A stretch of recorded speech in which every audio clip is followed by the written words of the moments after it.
All guests have been muted. You can unmute your line by pressing *6.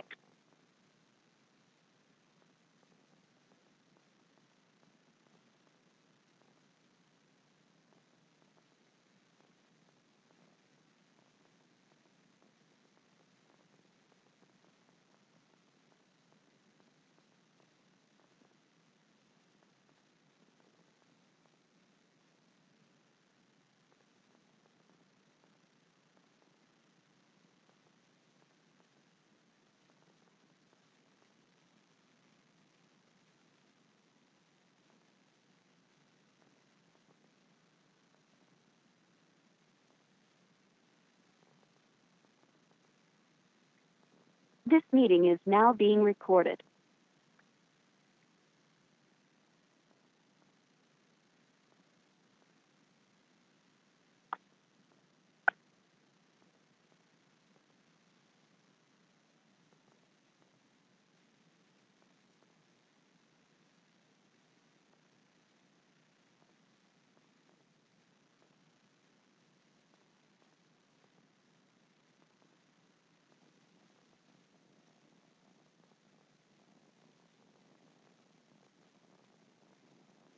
Good morning, everyone. Welcome to day 2 of the Southland Conference preseason men's and women's basketball calls with our coaches. Today we'll be touring through Texas with the League's 7 institutions in the state. I want to go over a few guidelines for the call today. We do restrict the call to official news-gathering media members only. The general public, including fans and fan websites, are prohibited from participating during the live call. We ask that you do not place the call on hold or use the speakerphone function at any time while on today's call. We have muted all phone lines here at the start of the call. To unmute your line, you'll need to press *6 at any time. That's the same command to mute the call after you've asked the question. Media, prior to asking a question, we ask that you identify yourself by both name and media organization, and also ask that you be mindful of others on the call and limit follow-up questions to give everyone on the call an opportunity to ask the question. Any violation of these guidelines may lead to immediate disconnection from the call. As I mentioned, this is day 2. We had very positive discussions yesterday with our coaches at our schools in Arkansas, Louisiana, and Oklahoma. Certainly looking forward to more discussion today. A little bit later, the order of today's call, we'll have the men's and women's coaches from Stephen F. Austin following our opening remarks this morning, then Sam Houston, Houston Baptist, Lamar, Texas A&M-Corpus Christi, Incarnate Word, and Abilene Christian. Yesterday, we announced our preseason polls. We had also previously announced the all-conference teams back on October the 23rd.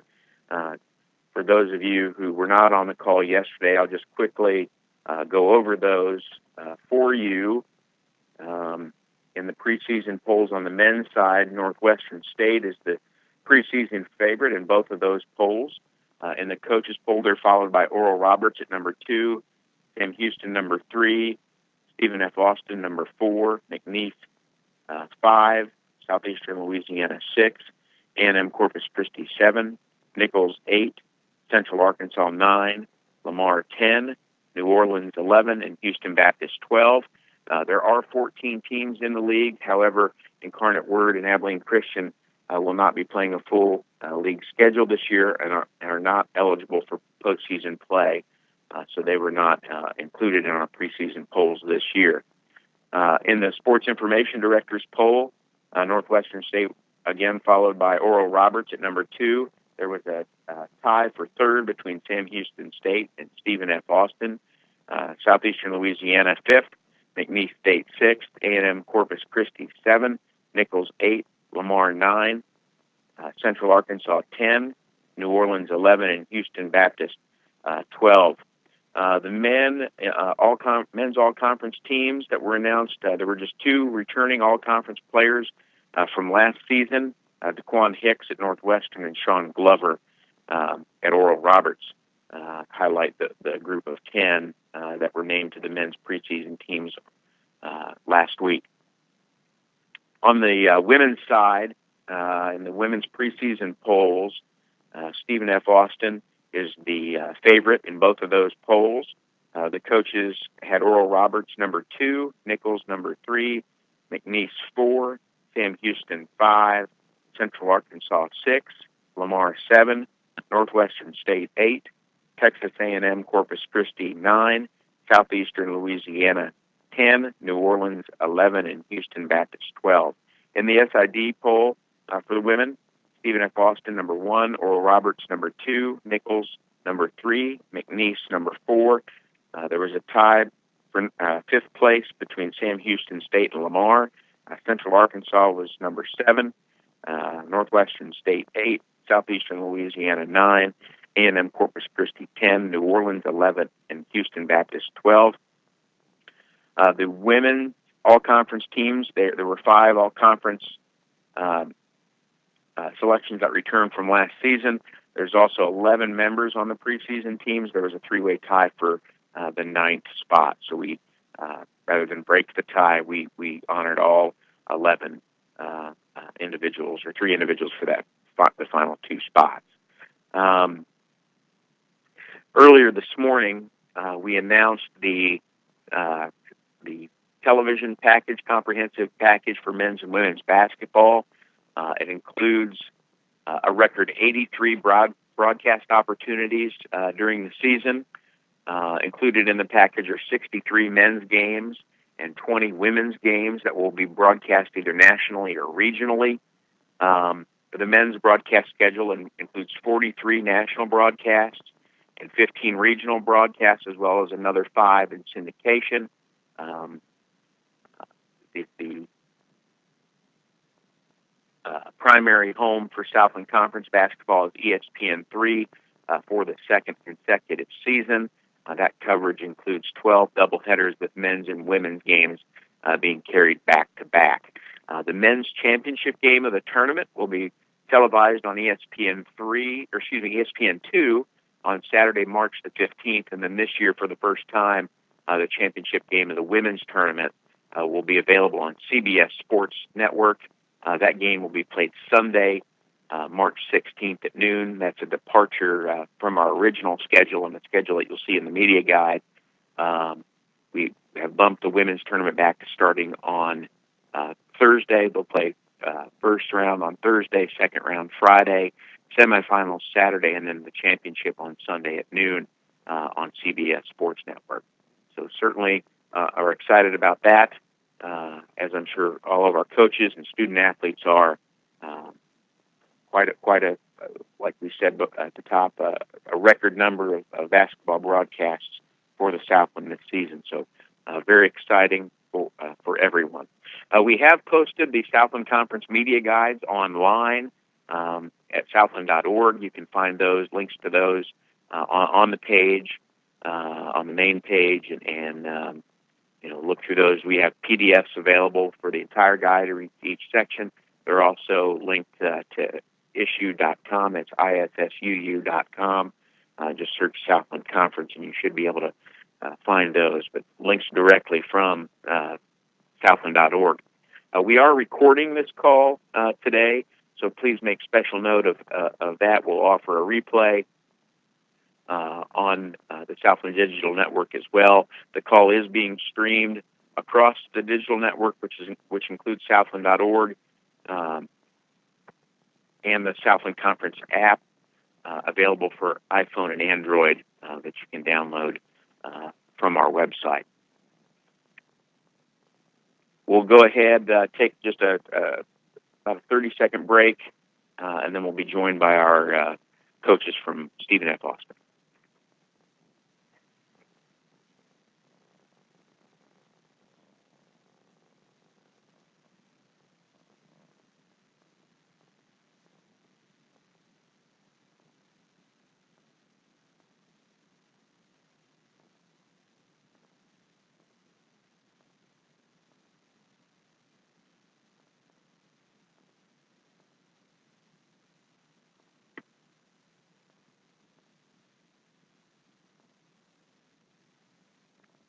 Brad, are you with us?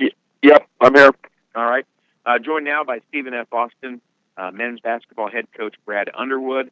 Last year, the Lumberjacks finished 27-5 overall, 16-2 in the conference, and winning the conference championship. Obviously, Coach, you're in your first season. Interesting in finding out how things are going in your first practice with your team this fall as you get ready for your opener a week from tomorrow against University of Texas Tyler. Well, it's been a pretty smooth transition, just from the standpoint that the veterans have made that transition for me very difficult. I think it's hard for any new coaching staff, or it can be difficult for any new coaching staff to take over, because you inherit new players, you're recruiting new players. We're playing a little bit different, but I've got great leadership. Desmond Heyman has been instrumental. He's been our hardest worker. He's made the transition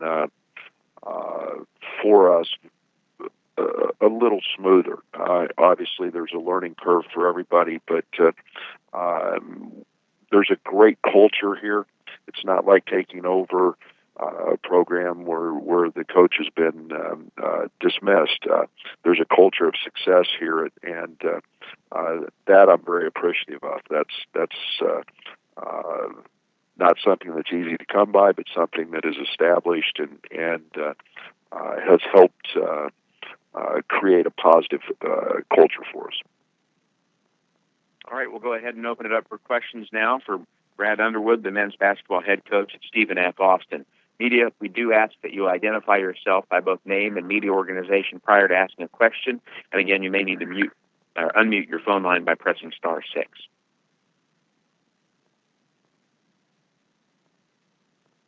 Hey, Coach, this is Kevin Gore in Nacogdoches. Hi, Kevin. Maybe we talked a little bit earlier this week, but you were talking about the mix and match of your veterans and your new guys, and you said that the one thing you do have is versatility. Can you expand on that? Yeah, and I think the one thing that we've in our system is we need guys to play multiple positions. I think that we have guys that such as Thomas Walkup, guys like Jacob Parker, who can play both on the interior and the exterior, offensively and defensively. So, we have some options to play bigger. We have some options to play a little smaller if we need to, and I think that's going to be instrumental for us as we move throughout the year. We don't have guys just restricted to playing one spot.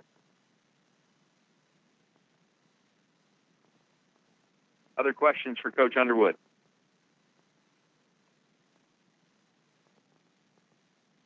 Coach, talk about this job being the next phase in your coaching career, and maybe talk a little bit about what your coaching philosophy is. Well, I think it's a great opportunity. I was very excited about the possibilities here because of the winning culture, and the previous staff had done a great job. They've had a lot of success here, dating back many, many years, and it also stems to the women's side and providing a culture of basketball, a culture of success, and being involved in that was important for me, and I was in a good spot with great people, and wouldn't have left if it wasn't for that. And then Robert Hill and Dr. Patillo, and they were my selection committee, and so that made it very intriguing for me. And philosophically, we're not a lot different. I still believe in defense and rebounding, and it'll be some of the same stuff that I've always done. It'll be some of the same stuff that I think you watch a Frank Martin-led team, a Bob Huggins-led team, that we're going to.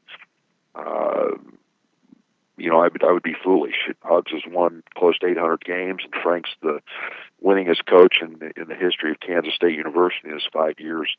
It's proven that it wins, and it's stuff that I believe in and have done before, and So we'll follow that outline and hope that it continues here. We're talking with Brad Underwood, the head men's basketball coach at Stephen F. Austin. Media, if you have a question, you may need to press *6 to unmute your phone line. Coach, it's Grant Boone here with Abilene Christian University. Good morning. Good morning, Grant. Just curious about can you limit to maybe one or two from both Coach Huggins and Coach Martin, things you feel like you got from them? I mean, you obviously had coached before you got with those guys, but maybe a takeaway from being around them. Well, I think the one thing is Frank was an unbelievable leader in terms of he was very, very big in developing team chemistry, and Hugs was never gets enough credit for how good offensive coach he is, and he's always looking for a mismatch. He's very Hugs doesn't get wrapped up into being stubborn. He's all about trying to win the game, and if that means that he's got to get out of his man-to-man defense, which he likes to play, and needs to play his zone, he'll play that. I've had a tendency to be like that at times, and that was invaluable. And I learned a great deal from Hugs offensively. Frank was just so good at the defensive side and the defensive end, and a very creative mind, and learned a great deal from him there. And then both of those guys, in terms of the emphasis they put on rebounding the basketball, is something that I've taken, and we're trying every day to influence here. We've got to continue to get better at that. Quick follow-up. Both are rather notorious for their intensity, shall we say, the death stare, perhaps. What is your bench demeanor? Well, I'm better looking than both, I think. So I don't have Frank's stare. I'm going to be who I am, and that's I'm not either one of those guys in terms of me trying to imitate somebody. I believe in playing the game with passion and enthusiasm and a certain verve and vigor, and my demeanor, I'm going to be who I am. I can't maybe be as animated on the sideline sometimes. I have to think the game. I'm not as smart as those guys. But, I think I guess you guys will judge me on that. But I believe in practicing very, very hard, and then I have to think the game a little bit. Like I said, I'm not as smart as those guys. Thanks, Coach. Look forward to seeing you. Thank you. Other questions for Coach Underwood?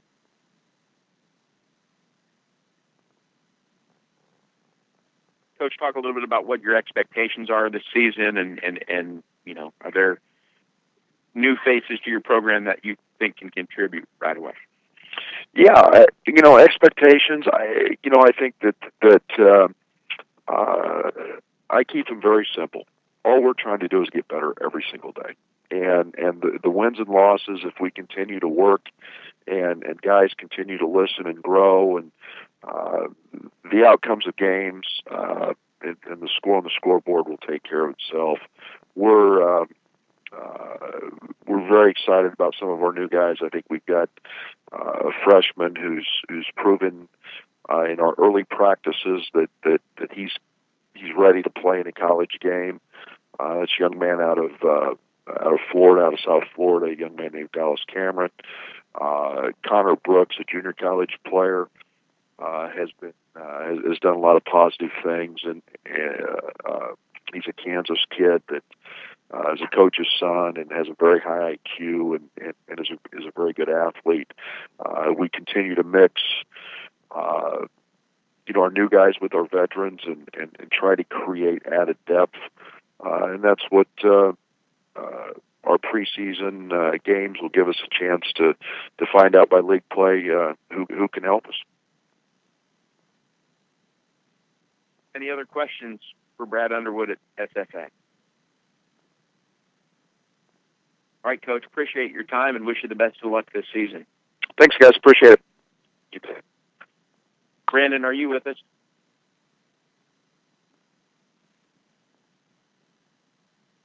Brandon, you may need to press *6 to unmute your phone.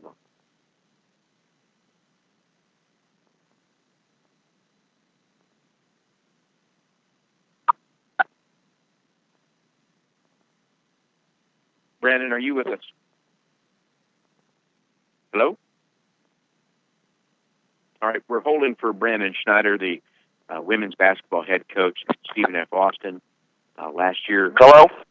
Brandon, is this you? Yes, it is. All right.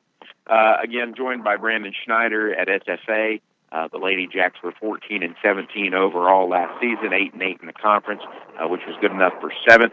Coach, if you would, talk a little bit about how things are going for you here in preseason practice as you get ready for your opener a week from tomorrow against LSU. Well, I think this is probably our first year as a coaching staff where we can claim that we have some experience. Our first recruiting class, those guys are now juniors. We return quite a few people who saw some time in the starting lineup a year ago. We do have 9 returners, so I think that makes practices that much better, especially for the new guys, because they have some people that they can watch and that can model maybe the things that we're trying to teach. Talk about being the preseason favorite by both coaches and SIDs and the pressure that may or may not bring to your team. I think it's probably I think when you look at the people that were picked maybe at the top or near in the preseason polls, I think that's strictly on maybe returning experience. I think that's probably maybe why we received some of those votes. In my opinion, on preseason polls, whether it's conference polls, whether it's top 25, I think those are good for recruiting mail-outs and maybe good to get your own fan base charged up about the season. But after that, I think individually coaches and players and programs have to set the expectation level, for what their standard or performance is going to be on a daily basis. Okay, we'll go ahead and open it up for questions now for Brandon Schneider, the women's basketball head coach at Stephen F. Austin. Meeting, you may need to press *6 to unmute your phone line, and we do ask that you identify yourself by both name and affiliation. Thank you. Coach, this is Lincoln Rose with the ESPN3 package. How are you doing? How we doing? Doing well.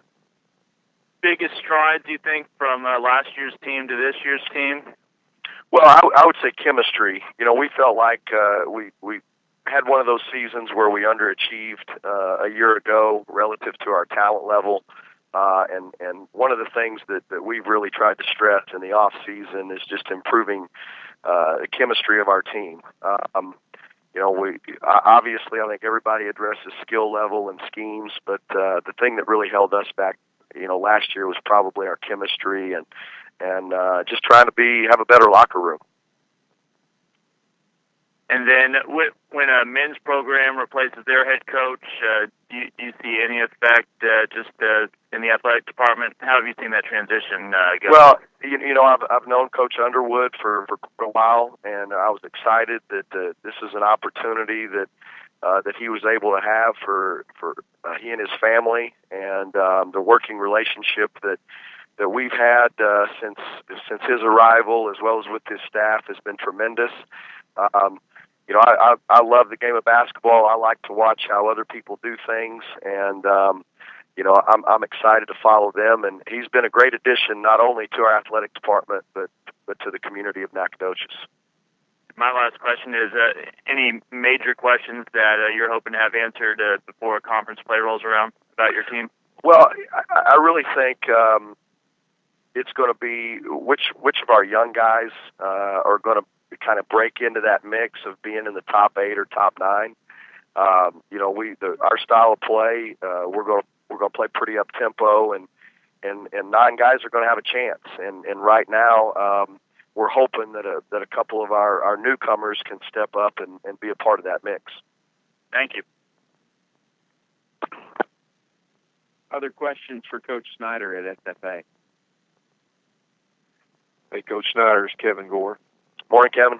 Hey, maybe address your ball handling. How is it getting better since last year? Because I guess that was a problem for you. You know, we average 19 turnovers a game. That's way too many. A year ago, I think we've made it, very public that our point guard play was probably one of the bigger weaknesses on our team. But I do have to credit both Brittany Matthew and KK Gerald for having terrific off seasons here in the early practices and through one scrimmage. They've shown a lot of improvement.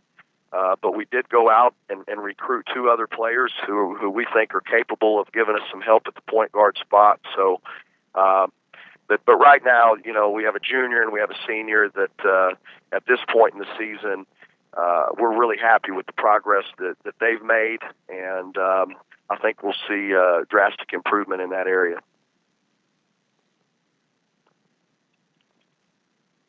Hey, Coach, it's Grant Boone here with Abilene Christian. Good morning. Good morning, Grant. How you doing?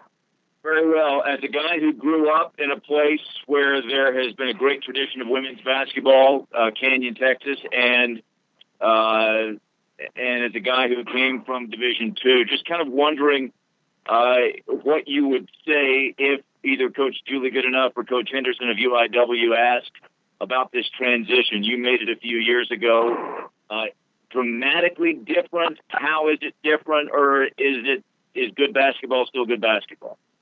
Well, I think good basketball is good basketball, and I think what wins at the junior high level is what wins at the high school level is what wins at the college level, no matter the division. I think it's the biggest difference just the talent level. The talent level and the size and the athleticism of the players. I think that if I were asked that question, even myself, who took over a program that has a lot of tradition and a lot of history, I think when you're trying to put your own stamp on it, you have to be patient, and you can't rush things, and you just have to follow the process that you've set forth on a daily basis, and I think good things will happen to people. Thanks. Look forward to seeing you. Thank you. Hey, Coach, this is Jimmy Trammell from the newspaper in Tulsa. You've got a player on your team, Lanisha Middleton, whose dad is a longtime Division I men's assistant. A lot of times coaches' kids, you can see the coach in them when they're playing. Is that true with her? Absolutely. The thing I'll tell you up front about Lanisha is, unfortunately, she suffered a knee injury in the middle of last week, and is probably going to have an ACL repair done. But Lanisha, that was a big setback for us because she played a lot as a freshman, and she was going to be a big part of what we were going to do this year. She's a terrific young lady, our best student, and we're going to miss her on the court, but she's still going to have a really, really significant role on our team this year. But I've been fortunate to coach quite a few coaches' daughters, and that's something that if we get the opportunity to recruit, that's going to play a big factor in our decision making. Well, sorry to hear that. Thanks. Any other questions for Brandon Schneider at SFA this morning?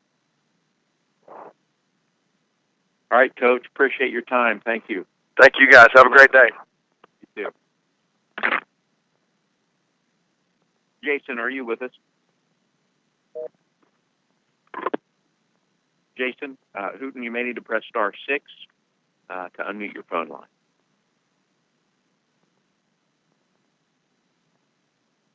Hello.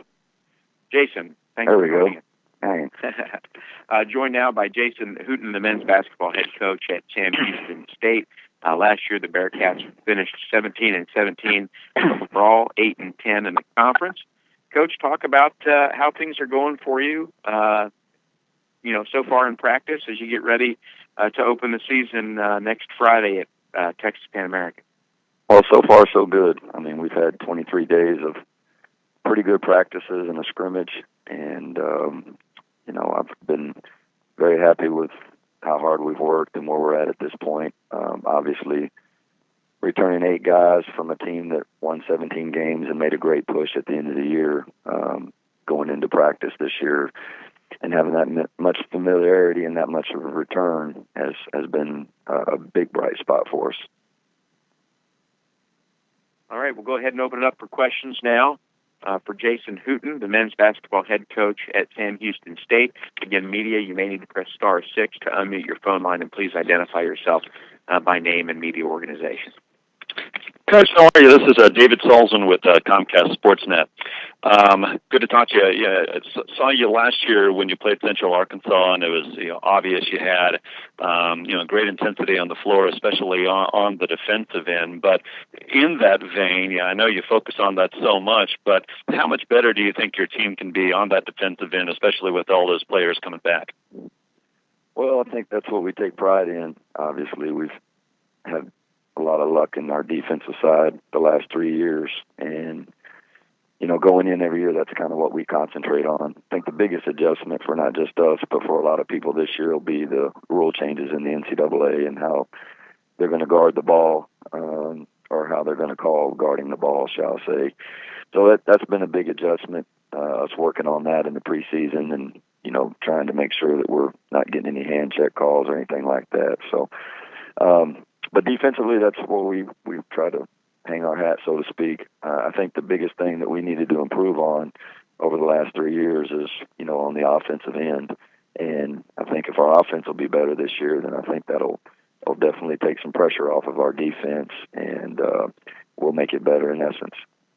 Sounds good. How have you communicated with your team about the higher expectations? Of course, you're picked to finish in the upper echelon of the conference, and again, you have so many players coming back. I know you don't want your players getting too high as far as thinking how far they can go, but how much do you embrace those expectations when you talk to them?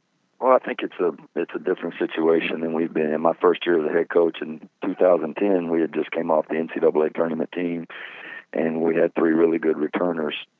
I don't think our expectations were quite as high because you have a brand new head coach, first time ever being a head coach. So therefore, I think people are kind of in a wait and see situation. And then, we lost all of those guys, had a good year and tied for the conference West Division. And then the next year we had a brand new crew. And then, obviously last year, kind of a newer crew. So this is the first time that we have this many returners, and therefore, you're right. I mean, we do have expectations, I believe, more so than we've had since I've been a head coach. And so we've talked a lot about that. We've talked to our guys about that. We have 8 returners, 5 seniors, and these guys are, they have a really good taste in their mouth because of the run that they made last year. So we kind of take that head on. We try not to get too high, too low. We just try to get better every single day, and just kind of work hard and see where we can get. Sounds good. Coach, good luck to you. Thank you very much. Other questions? Go ahead. Yeah, Coach Grant Boone here from Abilene Christian. Good morning. Yes, sir. How are you? Doing very well. Just want to ask you about a guy that we at ACU know very well, Lon Reisman, and just his influence on you. I know he'd be proud of the fact that you only gave up 61 points a game last year. Although he probably say it should have been in the 50s, knowing him. But just a thought about kind of growing up in the game under Coach Reisman. Well, I mean, I obviously wouldn't be here today if it wasn't for him. And probably a lot of my coaching philosophy and the reason that we're pretty good defensively is because of that background and what I've learned from him. Probably the biggest difference in us is I don't slam my foot up and down on the floor as much as he does. But no, he's been a huge part of my life, and a guy that I was fortunate because I was raised a lot like some of the beliefs and the things that he believes in as a player when I was playing for him, and then was lucky enough to stay on as a coach. And just the day-to-day running of your program and the organization and all those things. I feel like when I became a head coach, I was prepared because of the things that I got from him. And defense is obviously number one, and we just got to continue to get better offensively and try to get as much talent as he has over there. I wonder just because of that, and knowing how physical his teams have played, I can't imagine what he thinks about the new rules. But I can ask you your thoughts on the new rules, specifically the hand check. Well, the night that Curtis Shaw came in and spoke to our team and called about 5 minutes of a pickup game, I went home, and the first person I called was Lon, and just to let him know. And of course, if you know Lon real well, he denied it and didn't think that it would change that way. And then after he spoke with someone, and I guess their first scrimmage was called, he called me, and so it was kind of funny from there. But what we did was we basically just went out and got 2 really big beach towels, and we've played defense every single day with those things stretched all the way out with our hands up in the air. And, and I'm hoping that we've done that for about 5 or 6 weeks now, and I'm hoping that will have a big bearing on our guys. But I think there's an adjustment. You have an aggressive approach to the game defensively, like you do from him and me, and your kids. You want your kids to be aggressive. And the thing that I've noticed the most is, going in, especially last Saturday on our scrimmage, probably the first 5 or 10 minutes of the game, our guys were way too far off of the dribbler, and we were almost complacent, so to speak, defensively. And so, I called a timeout, brought our guys over, and I really wanted them to be the opposite. I want them to get up and play the way we do and let the referee, let them adjust to the referee and the way the game's going to be called, not the opposite. And so I think it's going to be not just for Lon or myself. I think for everybody, it's going to be an interesting first 2 or 3 weeks of the season, maybe even month, to just see how this thing is going to be really called and to adapt. And, and kids will eventually. Thanks, Coach. Look forward to seeing you. Thank you very much.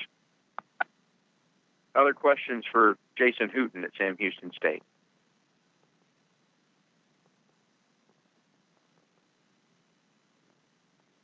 Coach, talk about James Thomas. He really came on as a scorer and rebounder for you at the end of last year.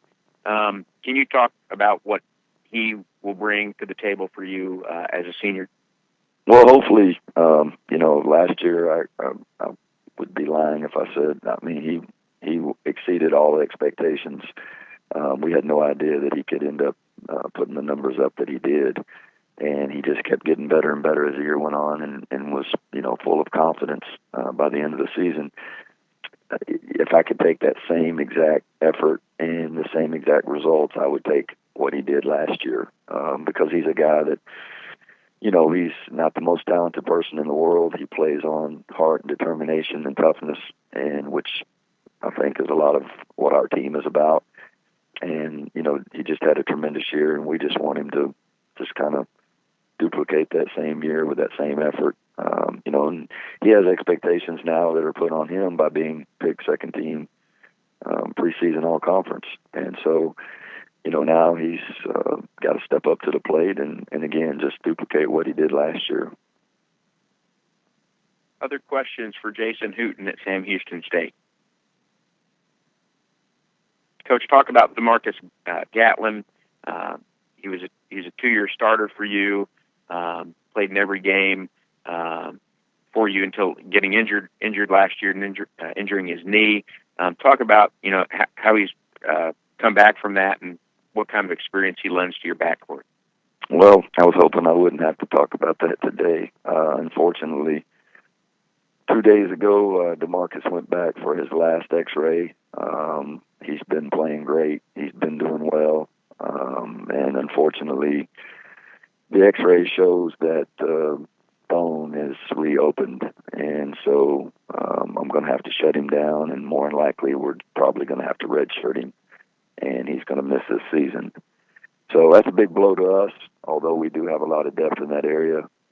We don't have anybody quite like him, or at least no one has shown that yet. And I mean that from a leadership standpoint. He's been unbelievable.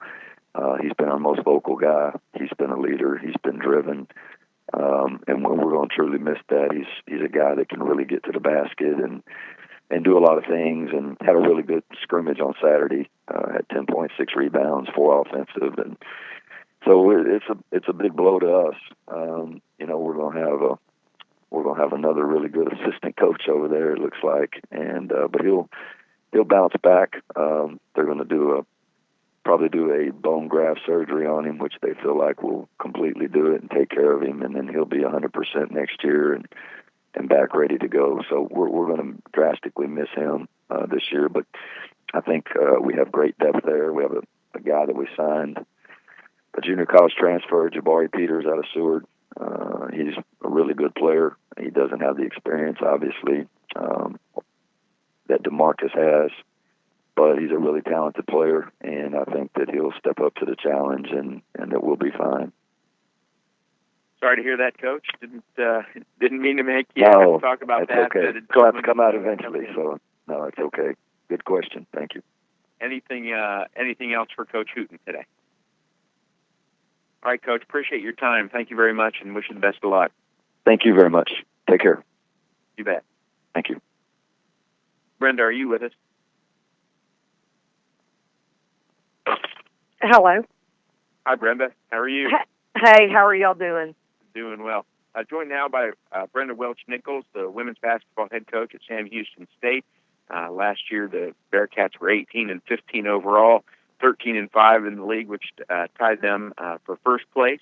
Coach, talk a little bit about your off season and how things have been going here in the preseason workouts as you get ready for your opener just a week from tomorrow against Arkansas. Well, thank you.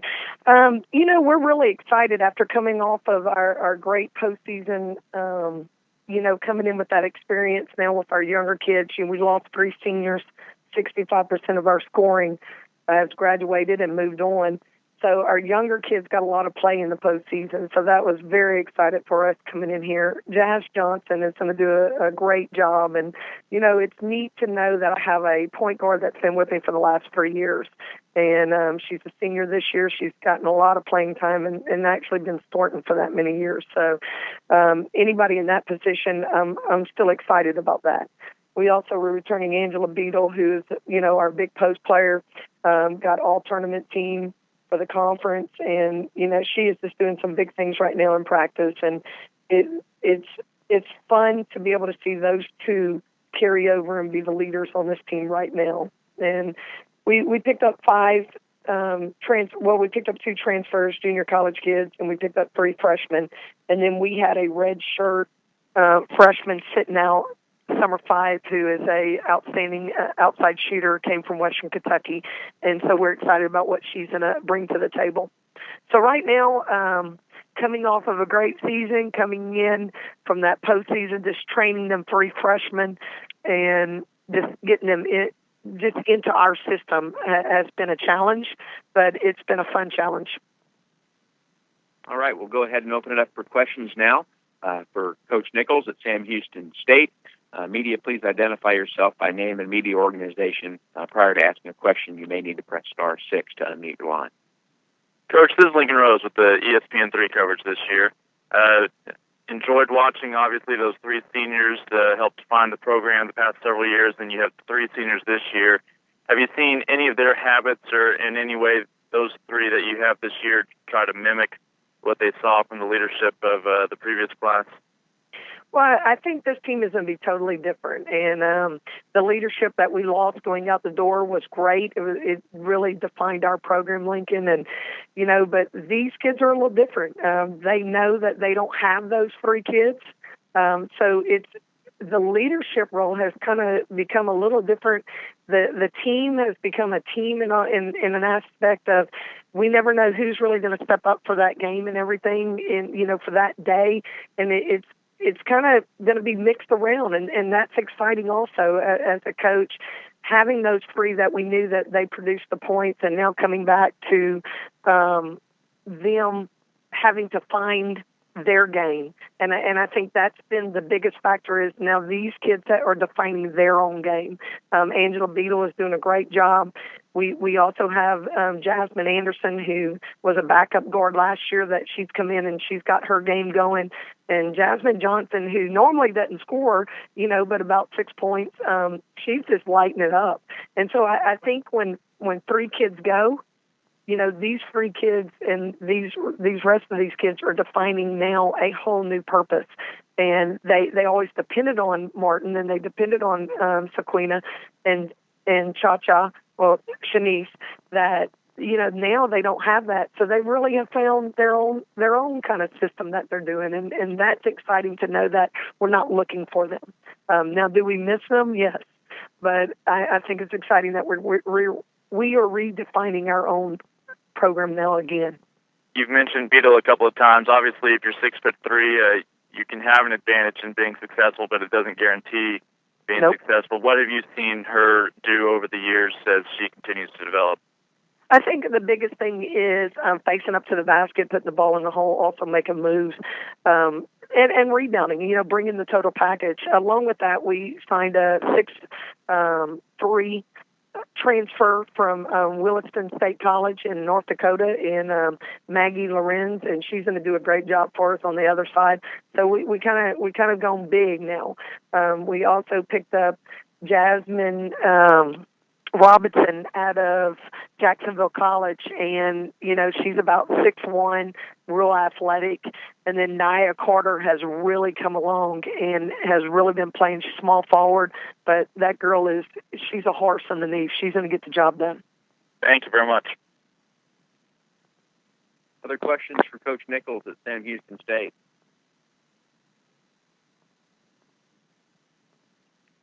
Coach, this is Calhoun from Southland. How you doing? Oh, how are you doing, Calhoun? I'm doing well. Just talk about, the last two seasons y'all made it postseason play with the WBI 2 years ago and last year at the WNIT appearance. Talk about the success of the program and how it's changed the mentality around campus.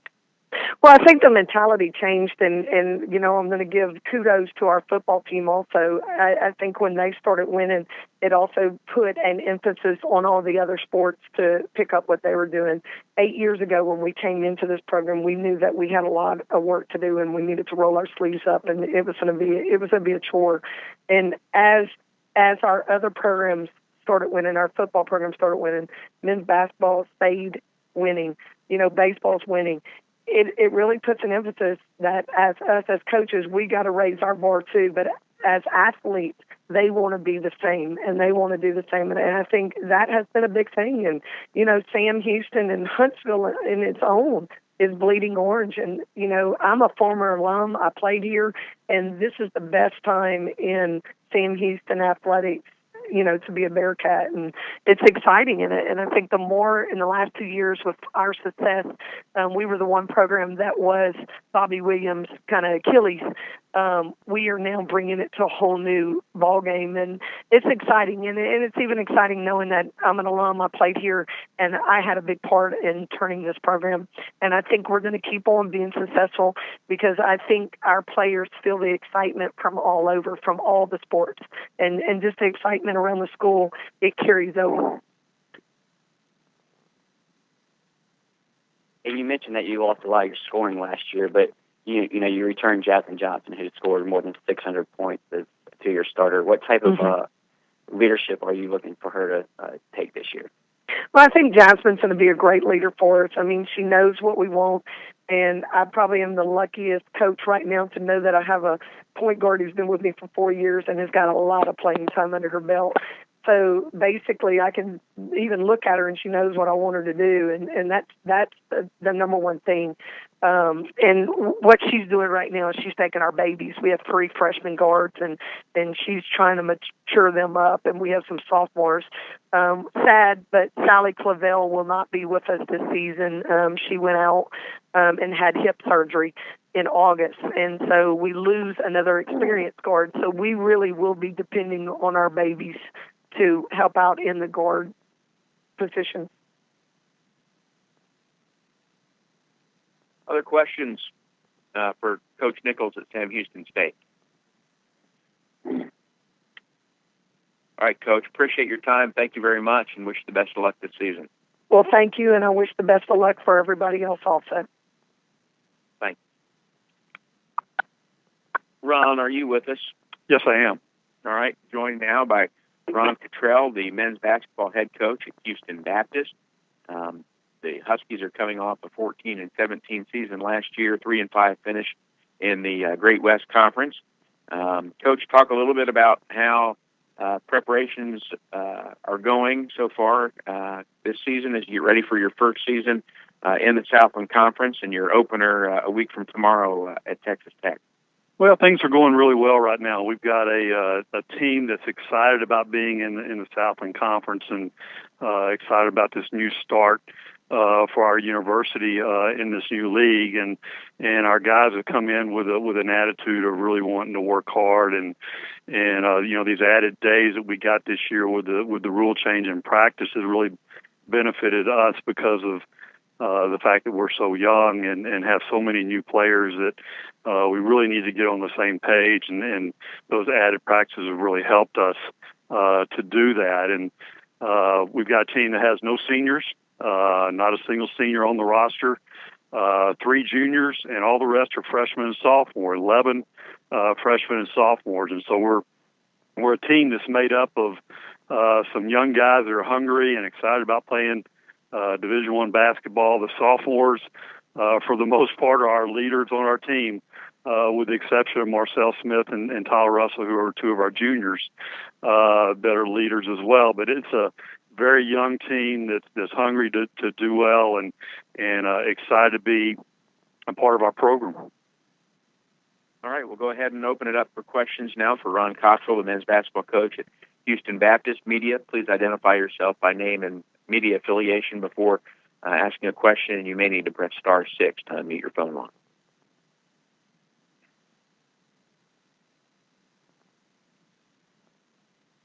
Coach, you mentioned that you don't have any seniors on this year's roster. What is it like? That's got to be a very unusual thing. But talk about what that's like and how you're, what other experience you have to help offset that. Yeah, it's just the opposite of some years. I've had some years where I've had 7 and 8 seniors. So this is quite different to have a team that you feel like if you can keep them together, that a couple of years from now we could really grow into a really cohesive unit. It's a team that is excited about playing, but yet doesn't quite understand the commitment level and what it's going to take to go through a college season with the rigors and the physical play and the travel with 6 freshmen on it. And so it's we're really relying on sophomores to step up and take what they learned last year as freshmen when we won 8 games in a row late in the year and 10 of our last 13 and made it to the conference tournament final, to really use that experience to carry over into this year. And thankfully that group really took that end of year run and carried that over into our off season, into our summer workouts, and it have come with this desire to get better and achieve even more. And they saw what they were able to do late in the year, and they wanted to carry that over. And so, and then to know that there's not a single senior on this team, and we can grow this team where, a year or 2 years down the road, they could do some really special things. Coach, this is Lincoln Rose with the league's ESPN3 coverage. It was announced this morning. We could see you all on TV a couple times on ESPN3. I believe your game at McNeese. I look forward to seeing you. But now that you have this extended conference schedule with the Southland, with all of its teams in place, does that allow you to do anything different with your preseason? I know this year, I'd say preseason, your non-conference, you get to take some trips that'll be at least fun to the players. They go into West Point and Ann Arbor. Yeah, we've done that the last few years. We played in Hawaii last year, and 2 years ago we played in the Great Alaska Shootout. And then when you're in a member of the Great West Conference, your conference play alone takes you to New Jersey and Chicago and Utah Valley and just all over the country just playing conference games. And so we're excited about the fact that we're now going to be taking some bus trips for conference games and play some regional schools that we already have pretty close ties with here locally with a lot of alumni being in Houston, and then we were able to take our non-conference schedule and do some of the trips like what you're talking about, go to West Point and go to Pepperdine and different places Our non-conference schedule is probably the toughest we've had since I've been here. When you look top to bottom, we're going to be challenged really early, again, with a young team to go play at Texas Tech, at Texas, at Michigan, at DePaul. You can go down the line, and we're going to find out what we're made of really early before we even get to the conference play. And then you add to that, 18-game conference season schedule against a really, really high-quality conference opponents. It's going to be a challenge for this team to step up and have some success, and we're excited about that. Our guys are excited about the challenge. They know it's going to be difficult, but we're hoping to grow and by January and February be a much better team than what we are right now. And I imagine the footprint of the Southland will lend itself perhaps a little bit more to recruiting. It's certainly not making recruiting easy, but easier in terms of if you want to find people in your backyard. Yeah, if you look at our roster, we have 10 different states represented in the 14 guys on our roster. And so we really took our recruiting national when we made the jump to Division I. And the fact we were playing all over the country in a conference that traveled all over the country gave us the ability to go into some places and recruit that we wouldn't have probably done otherwise. But we really want Houston to be our home base, and certainly Texas to be our home base. And so we want to get back to recruiting more Houston area guys, Dallas, San Antonio, Austin. I mean, we can go down the line, and there's such great high school players in the state of Texas that we want to spend more time, using the fact that we're playing in a regional conference to our benefit and recruit some more of those local guys. I was reminded y'all went to Hawaii when I saw a picture of Lonnie King in one of those Hawaiian shirts that you equipped like everybody that? with. Yeah, those were pretty nice, weren't they? It looked good. Well, Coach, best of luck. Thank you. Other questions for Ron Cottrell at Houston Baptist?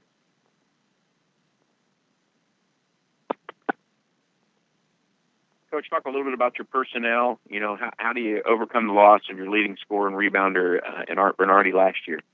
Yeah, Art was a big part of our program. His first team all conference and our leading scorer, as you said, and someone who really made us go late in the year, particularly, and that's a tough loss to lose someone like him. And we had two other seniors, Lamar Thomas and Anthony Hill, who were tremendous leaders on and off the court for us, and really were the types of leaders you want to have as seniors. And losing all three of those guys were big losses, but I think they did a terrific job as seniors last year of teaching the guys under them what it took to compete at this level. And so now you got a Marcel Smith and a Tyler Russell who really have been through this 2 years now and understand, because of the previous guys, what it takes to be competing at this level. And now they're in a position to be leaders even as juniors. And then you take, our sophomore class, which really grew up a lot last year and late in the year became really mainstays for us. Caleb Creighton, who started for us most of the year, late in the year as a freshman, is now a sophomore for us. It's a wing player that can play inside and out. And Cody Joyce, who's another sophomore who played and started quite a bit for us at the post, and is really going to, it's kind of undersized in some ways, but really, gets the most out of his ability. And then Dawson Womack, who backed up Art in most of the year, but really played a lot of minutes for us and had a good run for us late in the year, is very important for us. And then Rob Lewis is another sophomore from right here in Houston, went to Clear Lake High School, who really made a run late, was sixth man of the year in the Great West, and just a player we're going to rely on a lot this year at the guard position. And then we've got six freshmen who we're expecting pretty much all those guys to step in and play this year and be a big part of what we do.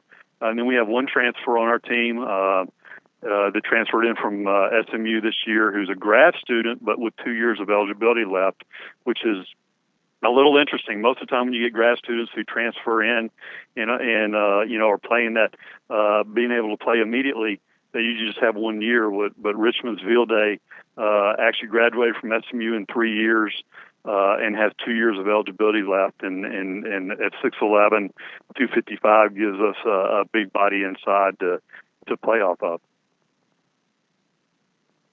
Coach, it's Grant Boone from Abilene Christian. I and the other play-by-play guys are already sweating looking at number 15. How would you say his last name? Revealed. You get me on it too. Chujekwu. Yes. Yes. And then how do you I catch myself on that one all the time too, and I have to look at Reveal and say, "Did I say it right?" Can we call him Chucky? Maybe, I don't know. Yeah. How about your SMU transfer? How do you say his name? Richmond's Veal-Day. Veal-Day. Okay. Yes. I'll be practicing, and hopefully I'll probably need till January when we play you to get it right. Thanks, Phil. Hopefully they'll be on the court, and you'll be calling those names out quite a bit. All the best. Thank you. Any other questions for Ron Cottrell at Houston Baptist? Coach, appreciate your time, and I wish you the best of luck this season. Welcome. Thank you, guys. Donna, are you with us? Hi, yes, I am. All right. Joined now by Donna Finnie, the women's basketball head coach at Houston Baptist. The Huskies are coming off a 7-24 season. Last year, 1-7 in the Great West. Coach, obviously, you're taking over this team this year for the first time. Mm-hmm. Talk about the transition to becoming a head coach and what the Huskies look like so far as you get ready for your opener a week from tomorrow against Texas Arlington. Well, I think I'm in a unique position because obviously I recruited most of the kids on the roster here. And, obviously with a new head coach comes change. And the exciting thing for us as a coaching staff is that all of our kids have embraced the change. And there's a lot of excitement with our kids right now. We played a scrimmage last weekend, and I think, we were pleased with where we were at and the changes that we've made and then being able to adapt to those changes. So looking forward to next week and see how we match up against UTA. But I think the one thing that we are excited about this year is our depth. A lot of people talked about, us being very focused on Shanice Steenhold offensively. And so one of the changes we talked about all summer was ensuring that we have more depth in our offense. And so we've changed our offense a little bit, and we definitely have had other kids step up and be looking to score a lot more. I think we have better leadership at the point guard spot. I think Taylor Jefferson has really done a great job this summer of stepping up and leading her team. And the difference with her, the biggest difference is that she's being vocal. She's always worked hard and, she's taken care of the ball at the point, but she really has stepped up and been a vocal leader. And I think that has really impacted our team hugely. We have a freshman coming in who's also going to run some point guard, and I think she's going to be our biggest contributor from our freshman class. Heidi Sivola from Finland, really smart kid, high IQ, and balances Taylor very well. So, TJ likes to get the ball, and she likes to get up and down the floor, and Haiti definitely is the one who's the steady, calming influence. So I'm excited about the group that we have, and like I say, they've embraced the change, and we will see where we're at come next week. All right, we'll go ahead and open it up for questions now for Donna Finnie, the women's basketball head coach at Houston Baptist. Coach, it's Grant Boone from Abilene Christian. Having covered golf for many years, there's another Scot who made it to Houston Baptist, Colin Montgomery. Yeah. How did you wind up there in Houston? I obviously coached our national team in Scotland for many years, and through being at the European Championships and also bringing teams over to the U.S. and playing, in AAU tournaments, etc., I made a lot of contacts over here. And actually, the previous head coach, Mary Gleason, and I had stayed in contact because she was recruiting some of my kids whilst I was, coaching our national teams, and she was in the Ivy League. So basically, when she got the job over here, she called me and said that she'd love to have me on staff. And, we had a similar mentality in terms of the type of kid that we coached and the type of kid that we wanted to bring in. So it was one of those things, right time for me in my life, and something I've always wanted to do, and I was given the opportunity, so I took it, and I'm glad I did because, since being here at HBU, it's been an amazing experience. And the one thing I think that I tell everybody all the time, and has been the biggest thing for me since being here, is the people. And the people here have been so welcoming and supportive, and I think we have a unique situation that we have great relationships with all of our athletic staff on campus, and I'm very grateful for the support that I get from Coach Cottrell. With his experience and being here such a long time, I think he's been really a rock for me. When I have questions and issues, I know I can go to him, and I think that's the big thing about HBU that I love the most is the people. Thank you. Look forward to seeing you. Thank you, too. Other coaches, Lincoln Rose with the conference's ESPN3 coverage. I know a lot of assistant coaches, you've got your roles that the head coach will entrust you with, and then all of a sudden when you are tabbed as the top person on the bench, some coaches, it's hard to let go of those responsibilities and put the faith that your assistants can handle those responsibilities. How's the adjustment been for you? Obviously, I was a head coach for a long time back home, and I was blessed that I had great assistants back home who carried a lot of the load.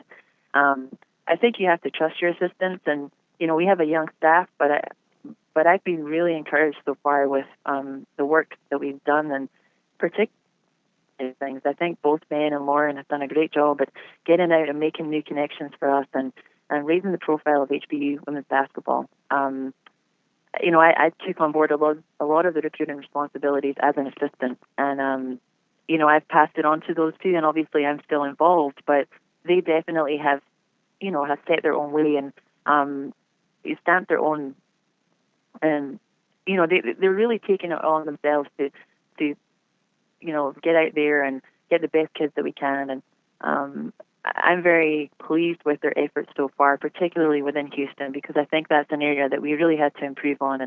And of course, Cottrell talked about it. There's a bunch of talent here right on our doorstep, and we want to make sure that we have an opportunity to get those kids considering HBU. And obviously, the Southland Conference, you've got several schools in that greater Houston area in East Texas. That I asked Coach Cottrell about a moment ago, but recruiting.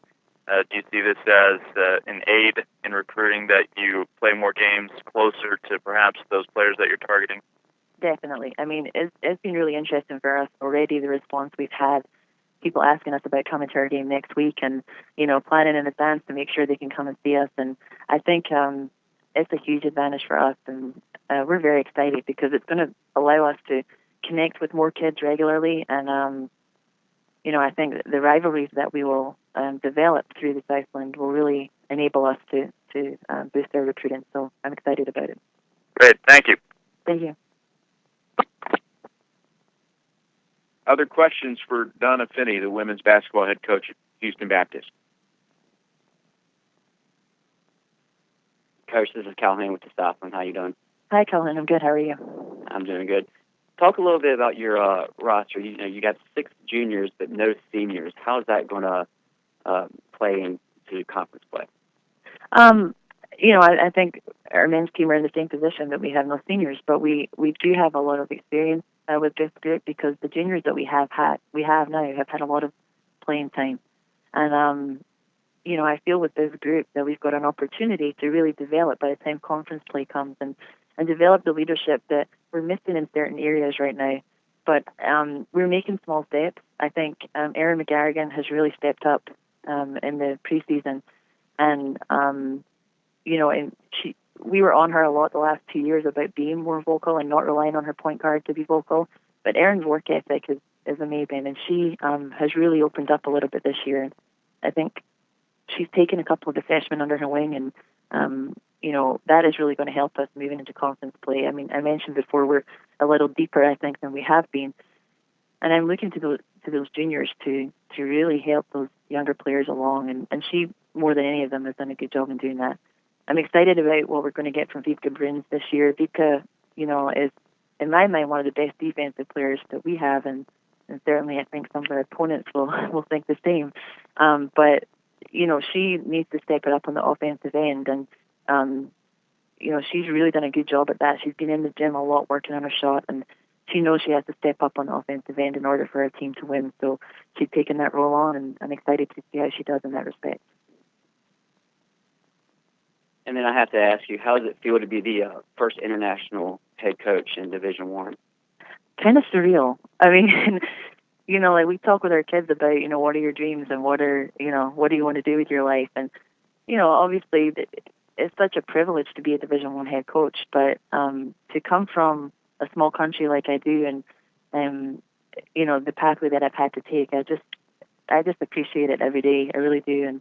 And I can't think of a better place to be because, you know, I love the school and I love the people here, and I think that we've got a unique opportunity here to really develop and grow. And already this year we've seen that with the introduction of football here at HBU, and there's definitely an excited vibe around campus with the students. And so, I mean, I feel blessed to be given the opportunity, and I'm going to do everything I can to make sure that we work hard with this program and make strides each year. Anything else for Coach Finnie at HBU? Coach, appreciate your time and wish you the best of luck this season. Thank you so much. Welcome to the league. Thanks. Coach Knight, are you with us? They need to press *6 to unmute your phone line. Hello? Pat? Yeah. Hi. Joined now by Pat Knight, the men's basketball head coach at Lamar. The Cardinals coming off 3-28 season last year, 1-17 in the league. Coach, talk a little bit about how things are going for you in preseason camp through the off season, and as you get ready for your opener a week from Saturday at Butler. Well, things are going well. You know, last year was just a terrible season. You know, to be honest, we'd lost too many good players. 7 out of 10 of our top guys, and it's something we have to straighten out. When we took over this job, from a recruiting standpoint, you just can't put yourself in a hole like that every year. And I knew when I took the job, well, we had a chance to win the first year, but the second year it was going to be tough. You know, it was going to be a rebuilding year. But we've got to get, I think we've gotten ourselves in a position now we'll never have that problem. We'll always have good players returning, enough of them to at least be able to compete. So we look forward to this year all summer. You know, we're really pretty much tired of thinking about last year because we just couldn't compete. And, you know, we revamped the team. You know, for any team to be good, you always got to bring in better players, and then you got to make the ones that you have already there better. And I think we've accomplished that. I like what our guys returning have done. They've gotten themselves better, especially the freshmen. That they had to play a lot last year, and then we brought in 5 junior college kids plus 2 high school kids, 7 new kids to mix in with them. So I think we're back in the position where we can compete again. And so things are going well. And just from us, it's just been fun actually having a team that has enough good players to compete after going through what we went through last year.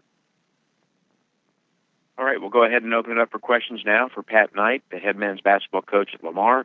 Media, please identify yourself by name and media organization prior to asking a question. And we do, you may need to press *6 to unmute your phone line.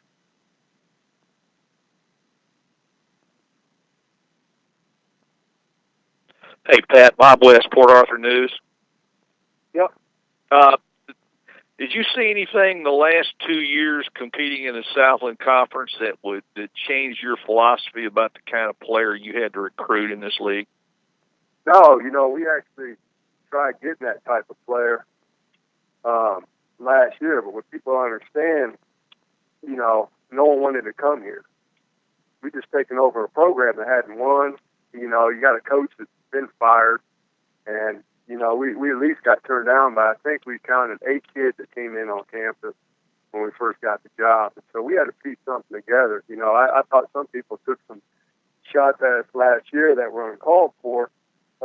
We try to get players. We know what needs to compete at this level, and people see that this year, but what can you do when kids don't want to come here? And I knew that was going to be a problem, and we just had to overcome it. But I think we pieced enough players that, you know, that will eventually be good players, but obviously last year we didn't have it. And it wasn't from our standpoint that we didn't know what we needed to win. We just couldn't get those kids here, but so you still have to fill the scholarship. And I think people will see this year that we have what we need, and we were able to recruit those kids. But, you know, it took us, one, having a good year to get our name out there and also to prove we could win here. Because, you know, we got hit hard from a recruiting standpoint. People didn't think we could win. People didn't want to come here. They, you know, didn't know about me and all that. And so we kind of had to piece some things together and took some chances on some kids that didn't work out. But I think we got ourselves in a position now. We don't have to do that anymore, you know. But we know what it takes to win at this. I mean, if people would come by practice, it'd be a totally different situation what we've had in the past. But it's something I was prepared for.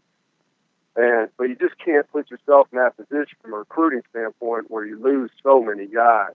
And we had to overcome that. And we got, you know, I think you always, every year, you have to have 2 or 3 guys that are, I'd say, you consider all conference type players, returning that caliber. And, you know, last year we just lost everybody, 7 out of 10. The freshmen at this level, I don't care who you are, not going to be able to win you a lot of games. They need to be playing about 10 minutes a game. And our problem last year, we had freshmen playing 30 minutes, 35 minutes, and it just killed us. And, you know, a lot of guys got rewarded playing time that they didn't deserve, but we just didn't have enough players. But now we got ourselves in a position this year we're deep. And if you don't want to play the way we want you to play, or you're not playing well, you just don't get to play.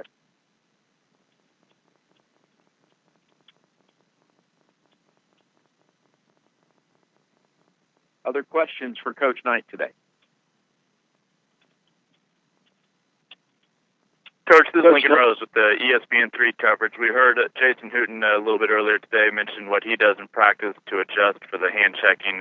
Anything in particular strategically that you've tried to work in just to put in the back of the kids' minds what they should and shouldn't do? I know Coach Hooten said you just assume they remain aggressive until they start hearing the whistles.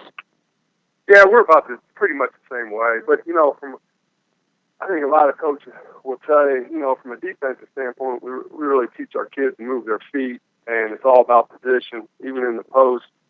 You know, beat that guy to block that position. And so really what they're doing from a referee standpoint, they're calling it the way we're actually trying to teach our kids, you know, not holding.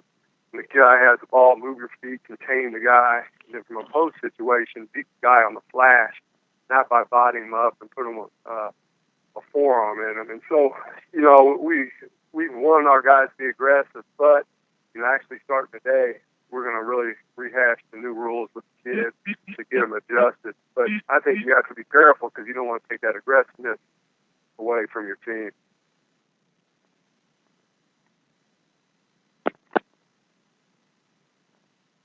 Other questions for Pat Knight? Coach, this is Bobby Fallon with the Beaumont Enterprise. You know, last year you inherited a schedule that was obviously brutal for a young team. This year you mix it up a little more, are at home than the West Coast and then a little bit on the East Coast. Are you happy with how scheduling turned out for you guys this year? Yeah, you know, this is the first year I've had total control of the schedule. And so you just got to be smarter with it. And, you know, not only you got to be careful of where you play, who you play, but you got to have practices in between. And we made sure this year that we at least got 2 to 3 practices to prepare for each game. You know, we have 4 home games instead of 1. You know, you're selective in who you play in your money games. But this is the first year, you know, I've had total control of the schedule. We've had, you know, when you take over a job for a couple of years there, you're kind of stuck with half the schedule or a full schedule. So you just got to be, when you finally get control of it, you know, you got to be smarter that, you know, it doesn't totally hurt your team.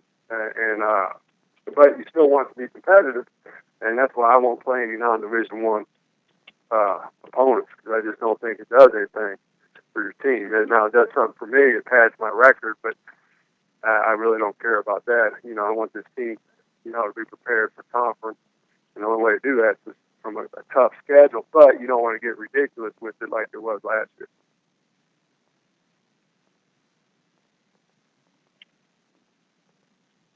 Other questions for Coach Knight? Coach, you talked about. Go ahead. Sorry. I'll be with the Enterprise again. You're picked 10th in the coaches poll and then 9th in the SID. Do you think that's about right, or do you guys think you should be higher or lower? I don't care where we're picked. Heck, they had us picked high last year, and we were a bad team. So I'd rather be picked low and be a good team.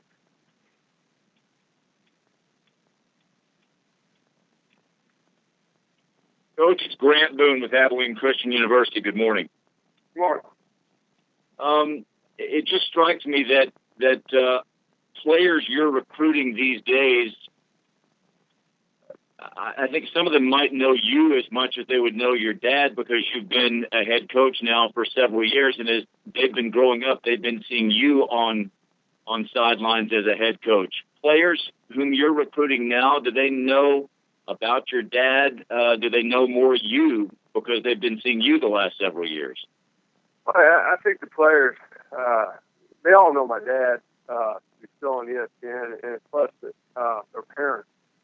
You know, you find out now it's more the parents that know about my dad than the players, and so they learn, you know, from the parents who my dad is. But, you know, these kids watch ESPN so much, and with my dad on there doing games, you know, they still have a good idea, you know, what he's done and who he is. But like you said, there is a change in the culture of these kids as they get younger. They don't know as much as the history about basketball. So, you know, I find out, you know, kids know me a little bit more. But, you know, I try to teach them, you know, I mean, some of these kids don't even know who Bill Russell is and the great guys like that. So it's just something, it's kind of sad. It's something you just got to deal with. I think these kids would be better off as players and people, really, if they actually did know who my dad was, who Bill Russell was, Red Auerbach. You know, you go down to Dean Smith, you go down the line. But it's sad they're so caught up in other things that they really don't know the history. Thanks, Coach. We'll look forward to seeing you this year. Thank you. Coach, appreciate your time today. Wish you the best of luck this season. Thank you. Thank you. Robin, are you with us? You may need to press *6 to unmute your phone line. Hello. Hi, Robin. How are you? I'm doing great. All right. Joined now by Robin Harmony, the women's basketball head coach at Lamar. Taking over first-year coach, taking over a team that was 22-11 last year, 12-6, third-place finish in the Southland Conference. Coach, how are things going? How is the team adjusting to your coaching style, and just how's practice going as you lead into your opener a week from tomorrow at Oklahoma State? Well, we're getting there. I mean, obviously, when the new staff comes in, you know, everybody is on an even keel where they have to learn everything. It makes it harder for the coaching staff because we don't have as many days as really we need, and it's just, you know, we hit the ground running. It did help a little bit doing some individuals, but, you know, everything's new, so it's kind of good that the freshmen have an opportunity to, you know, contribute early for us, because it's not as if everybody else has an advantage over them by, you know, really knowing our system. We have actually started practice in the morning at 5 a.m. Only because of our class schedule. It's been, you know, there was just no other time that we could get together. And at first they thought it was punishment. And I'm like, guys, this is the only thing that we can do just because of everyone. It's important that, you know, we have really good professors and everyone's getting their academics done. And now I'm afraid that they're actually starting to like it because, you know, as a coach, I hate it. You know, who wants to get up at 3:30 in the morning? But, you know, the good side of that is that we do have a quiet gym. You know, it's just us there, and it gives us a chance to really teach and to learn. There's no other distractions, at least for the first month of October. You know, our style has been all man-to-man. We're going to try to press, whether it's, you know, in-your-face pressing or just try to take some time off the clock.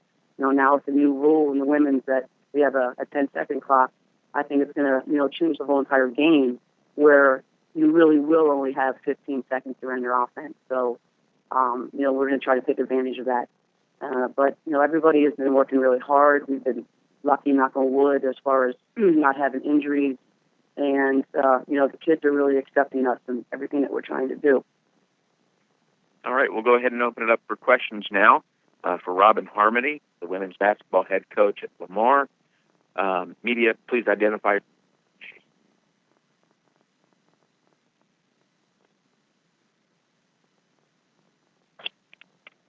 Coach, hey, this is Callahan. How you doing? I'm doing fine. How about yourself? I'm doing well. What has been the biggest challenge, or what is going to be the biggest challenge for you this year, coming from St. Thomas University in AIA to Division I at Lamar? Well, it's important to remember that I did coach 20 years at the Division I level at the University of Miami. It was actually harder for me to go from Division I to NAIA, because with NAIA, we don't really have full-time assistants. We're wearing so many hats that we have to do, the scheduling, the hotels, driving the bus, and it's pretty much your assistant coaches just come for, the practice time. So when you take and then also with NAIA, we only have usually 3 scholarships that you're trying to field a team with and be competitive. So you have to do a lot of piecemeal with scholarships and, try to get some great kids to play that, still can contribute. And I always tried to hang my hat on running, that program as if it was a Division I program. So it is easier then to make the transition from NAIA to Division I, because you do have help. You have a great administration. You have academic support. You have, athletic trainers. You have weight coaches. And then you have, your full-time coaches. And none of those things I had, at my previous school. So it's actually a blessing to come to, Division I level. Coach, this is Lincoln Rose with the league's ESPN3 coverage. It seems like the obvious answer would be you'd rather step into a program whose coach had left and the program had been successful than stepping into one where the coach had been dismissed. But in terms of being kind of embraced by the players, that you might think that perhaps a team that's been successful, it's harder for them to adjust to a new coach than perhaps a team that's looking for change. You mentioned an early positive response from this club, but any challenges in particular? Well, I mean, it is always tough to take over a program, whether a program's in great shape or they need, improvement. And having 22 wins is tough to match. But a lot of great players have graduated the program, and it's players who now want to prove that they can, get the job done. As if, okay, now I have my chance. And also everybody also gets a clean slate where maybe they didn't fit into the other coach's system. So now, they can start back at ground one, seeing if, okay, maybe my style fits their playing style. And the kids that we have are very athletic, quick, and that's the type of players that we like. So it's been really easy for them to take over the transition. And I think that nowadays people that go to school as a student athlete, they look at the whole entire package of why they chose that school. They don't just go to the school because of the coach. They go because it's a great academic institution, another thing that there is to offer. And the coach is a part of it, but, most of the time, I guess now that whether they're junior college players or high school players, they're used to playing for multiple coaches. And it's just an adjustment they make. And, as long as you love the game of basketball, and, you know that someone cares about you, then you're going to be okay with them coaching you. Back in April, I missed it. Did you announce you were taking your talents to Beaumont? What do you mean, my talents as far as... What's it like? What was it like being in Miami, an NBA city for so long in just that atmosphere? Well, I mean, I grew up in a small town in Hershey, Pennsylvania. So I'm used to small towns. I also have property in Georgia. My friends thought I was crazy. Like, you're going to leave Miami? I'm like, of course. When I came and I was interviewed and I saw the campus, the facilities, I was like, are you kidding me? Of course, this is a place that you can recruit and win. And that was, really the bottom line for me. When I saw, I walked into the gym, I was like, wow, this is a great facility. And that's why, unfortunately, especially females, when they come for the recruiting trip, they buy out their eyes. And they see that you have a great facility, you have a great locker room. The campus is beautiful. And it's also a big enough campus where they can have a social life. You look at our dorms, and we have 5 dorms, and they're all in the same area. They have their own room. They share a suite with, a teammate. And it's something that it's like, this is something that you really can attract players to come to. So it really wasn't a hard decision. Is there another coach in that athletic department that was particularly helpful with the transition?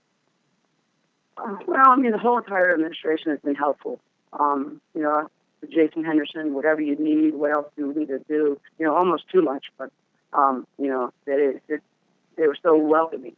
When I came on my visit and I saw Coach Knight, I was like, you know, I kept looking at my itinerary like, oh, when do I get to meet him? When do I get to meet him? And he was, you know, especially with the women's side, it's important that, you know, the women and the men get along, you know, as far as the staff. And I was like, oh, this guy's going to be great to work with. So Thank you. It would be Coach Knight. Anything else for Coach Harmony at Lamar? Coach, this is Kenny Reichert calling in from the Times. I have a question. Obviously, one player a team does not make, but Khalees Lloyd meant so much to the program for so long, and she's arguably one of the best players that the conference has seen in its history. Who are some players that we can expect to see that are going to pick up the slack in this upcoming season? Well, I mean, Khalees was a great player, and she did a lot of really good things. And, you know, obviously she'll go down in the record books at Lamar University. We have a couple kids that are really starting to step up for us. Dominique Edwards and Gia Ayers, they're you know, our second team all conference. And they deserve to be there. They have just worked really hard, taken everything that we wanted to do. You know, it's a whole totally different philosophy. And they just, you know, it's like, wow, you know, how good are these kids?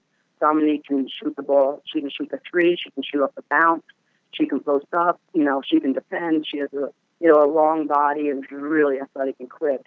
And Gia, she's somebody that I think that she was really their second option last year. If Khalees wasn't open, they couldn't get Khalees the ball, Gia would just take it to the rack at any time. And she is probably going to play her best basketball this year. She's really a great point guard. And then we have a young team as well. We have 5 freshmen, and 3 of those freshmen should see. 2 of them will see, you know, a lot of minutes, and 1 of them will start at any comp. She's from Oklahoma. She's 5'10". She can shoot. She can go up the bounce. She was just like she really does not play like a freshman. So she's pretty impressive. I'd like to thank Kenny Reichert for calling in. Coach, appreciate your time today. Wish you the best of luck this season. Thank you very much. Willis, are you with us? You may need to press *6 to unmute your phone line. Yeah, I'm here. All right, joined now by Willis Wilson, the head coach at Texas A&M-Corpus Christi. Last year, the Islanders were 6-23 overall, 5-13 in the conference. Coach, how are things going in your third season in Corpus Christi, and how's practice in advance of your season opener a week from tomorrow against Huston-Tillotson? Well, things are certainly going well, especially in comparison to the first 2 years. We just feel like we've made significant progress, twofold. One with the level of talent in the programming, and secondly, just with our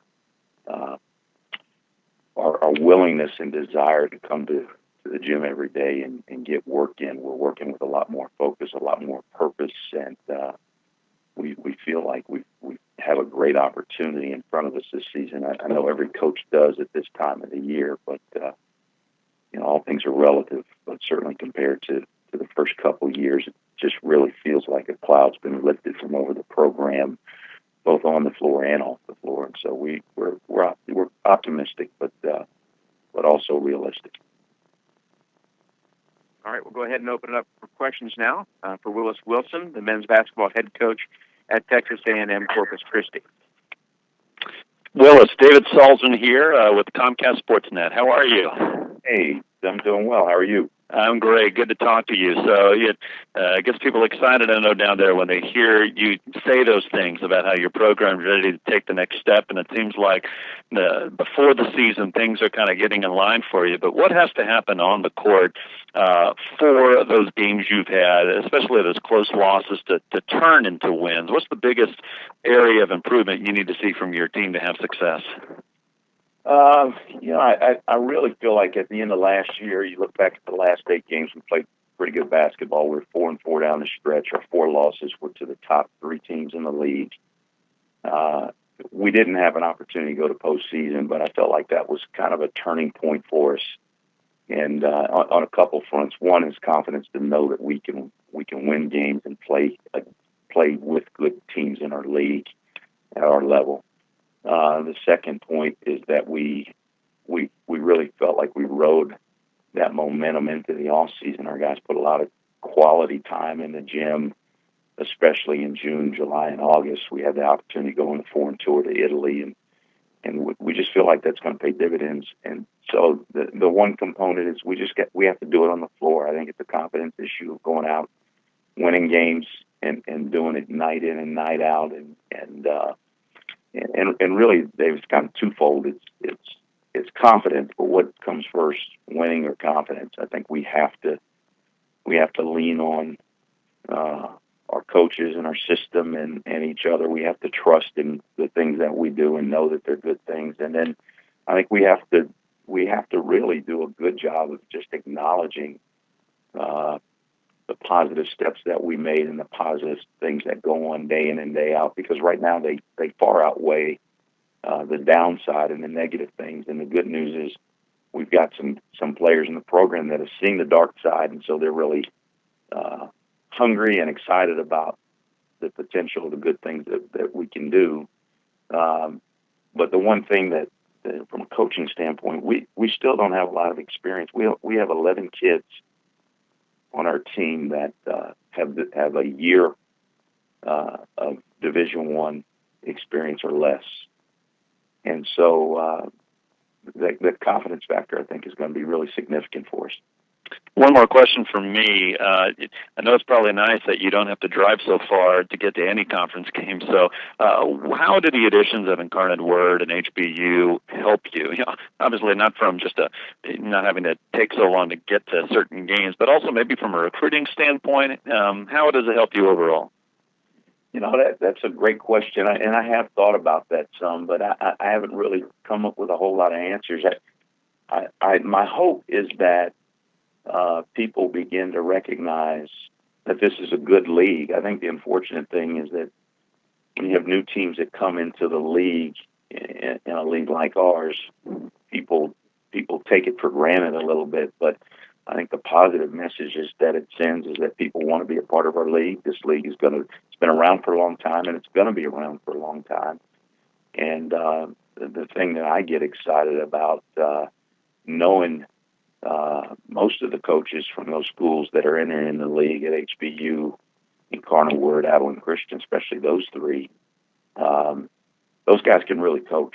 They're very, very good, and they know Division I basketball. They've all been successful at this level and other levels, and they're going to do everything they can to help elevate this league and lift it up. I think the big thing for our league is we need the media exposure, and we need people to kind of get on board with understanding that when you watch a Southland Conference basketball game, you're going to see really good basketball. Sounds good. Thanks, Coach. Sure thing. Other questions for Willis Wilson at A&M-Corpus Christi? Hi, Coach. It's Grant Boone with Abilene Christian. Good morning. Hi, Grant. Hey, I know you're older than he is, but just in terms of your time at Memphis with Coach Pastner, a couple of things. One, even though you had already been a head coach, what, if anything, did you feel like you benefited from being with Coach Pastner? And then, do you think it made you a better coach having been a head coach to be an assistant now that you're back as a head coach? The short answer to both those is yes. The time that I spent with Josh, number one, I am still eternally grateful for him giving me an opportunity, and I cannot even begin to tell you how much I learned working for him and being at the University of Memphis. There are a number of things that I took away from there, bringing to this program, and maybe the biggest was kind of locking into non-negotiables. Just there's an identity for every program, and it's got to be the cornerstone of what you do. And that was one of the things that Memphis was able to establish, and that was one of the things that Josh was able to carry over from his tenure with John Calipari to becoming the head coach there. Memphis is what it is, and they're going to do things in a way that's really going to accent who they are, what the expectations are from the community. And so that was just one of a number of things, but that was the biggest thing for me is, really identifying who you are and who you want to be, and it means making some sacrifices to pass on a lot of positive things and good things to ensure that you're headed where you want to go. The aspect of being an assistant coach again and utilizing my experience as a head coach, it was more beneficial because I felt like there were some things that I understood that Josh wanted from his staff, from a head coach perspective. I mean, there's just some innate things about being a head coach, and there's certain things that you want. And I guess the phraseology would be there's a certain way you want the T's crossed and the I's dotted, and I think that was really valuable, just having an ability to kind of understand things in a way. And what I would equate it to, it's kind of like being a parent. Any intelligent person knows that if you're a parent, if you don't have kids, being a parent is different, and it's hard, and it changes your life. But until you do it, you really don't appreciate it and understand the depths of it. And I think that's the advantage of having been a head coach and becoming an assistant again. Thank you, Coach. Look forward to seeing you this season. Thank you. Anything else for Willis Wilson today? All right, Coach, appreciate your time. Always good to talk to you. Best of luck this season. All righty, thank you. Thank you. Bye-bye. Royce, are you with us? You may need to press *6 to unmute your phone line.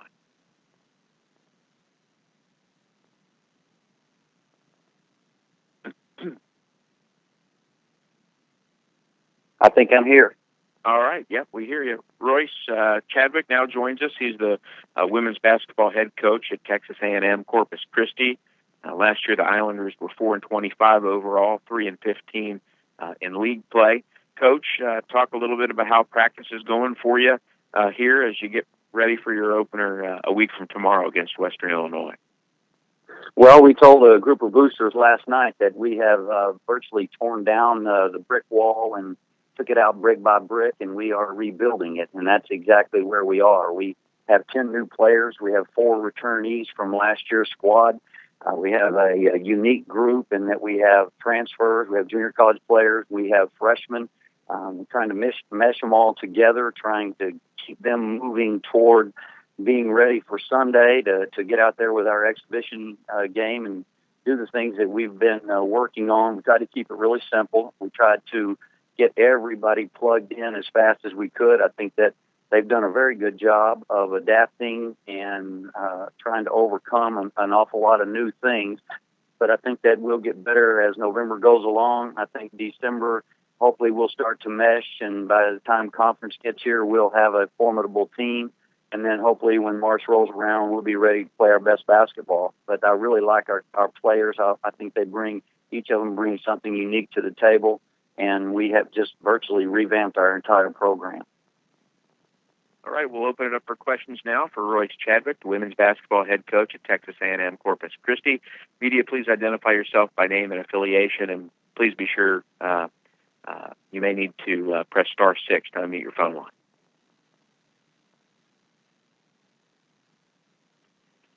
Coach, this is Calhoun with the Southland. How you doing? I'm good. How are you? I'm doing well. You only have 4 returners on this year's team, and you have 10 newcomers. What are you expecting to get out of those newcomers this year? Well, everything. We, brought people here with the intent that look around you. On our team, there's nobody that plays your position. So you're coming here to get some quality minutes, and you're coming here to get them right away. And the NCAA, as you know, changed the rules this summer where coaches could work with their players in a very limited number of hours. But it couldn't have come at a better time for us because we were able to bring our entire team in here in July. And we sat down with them and told them what our expectations were. And we were able to put them on the court for 2 hours a week, and we got our initial fundamental work done. We kind of laid the groundwork for what we expect from them, and we were able to post a 3.2 GPA as a team. So we set the bar for them this summer, and they stepped up to it academically, and they stepped up to it in the weight room as well as on the court. We haven't meshed as quickly as we would if we had 7 or 8 returnees, but the 4 returnees that we have done a really good job of grabbing our freshmen and trying to help them turn the corner to become college players, grabbing our junior college players and helping plug them in as fast as they could. And then we have this one senior transfer, Jazz Shaw, who played for us at Marshall, who is coming here to work on her master's and play her final year of eligibility, who has really done a great job of acclimatizing herself to Corpus Christi and getting involved with our team and really becoming one of our mainstays right off the bat. So I think if you saw us last year, you're going to see a completely different team. We'll have probably 5 new starters from what we had last year. We'll have a complete different system put in because these girls are much better at doing a lot of fundamental things than we were last year. So it's been really a lot of fun trying to plug them all in and move them around and try to make them feel at home and yet keep it as simple as we possibly could because they all have to play. They have to play like right now, and that's what they came here for. They didn't come here to sit. They came here to get out there and get some minutes. And we turn it over a lot because we don't know where the other girl is going to be, but hopefully that will get better as we get experience and we become better at playing with each other. We're talking with Royce Chadwick, the women's basketball head coach at Texas A&M-Corpus Christi. Questions? Coach, this is Ben Bobby down in Beaumont. How you doing today? I'm good, Ben. How are you? Doing well, doing really well.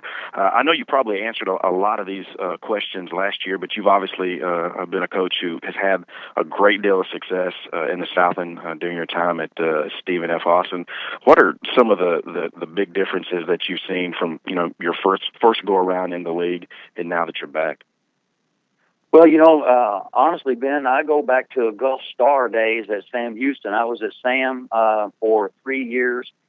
Prior to going to Stephen F. Austin. So women's basketball has just really grown from top to bottom. Back in the day at Sam, we played Baylor, and it wasn't even a match. We beat them pretty soundly.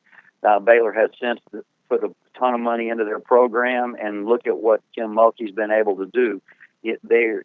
Back in the day, a lot of people that are Big 12 now, they weren't as focused on women's basketball as maybe Stephen F. Austin was at the time.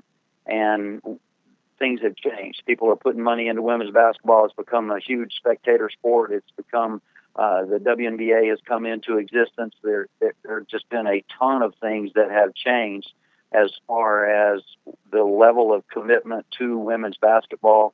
AAU has exploded. The summer tournaments are just gargantuan now compared to what they were at that time. The Southland has done a very good job of expansion, of maintaining integrity and maintaining the regional rivalries that I think that we miss sometimes now in college athletics. It's just really, really hard. When we were at Marshall, I was in Conference USA, and we were playing at UTEP, and it's very difficult to leave West Virginia and develop a rivalry with a school in El Paso, Texas. I think that we do a much better job in the Southland of nurturing those rivalries. And, I know that Northwestern and Stephen F., every year when they play, it's a heightened situation for all the fans. And that's what college athletics is all about. And we hope to develop those here at Corpus.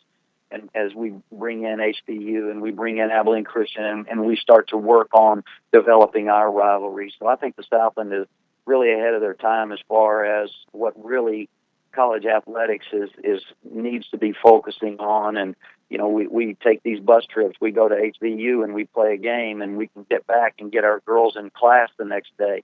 Whereas some leagues, you are taking commercial flights and you're missing 3 days. And your players aren't necessarily in class as much as they could be if we had more regional rivalries. And so I think the Southland has done a really good job of taking care of the student athlete and making sure they had the ultimate experience.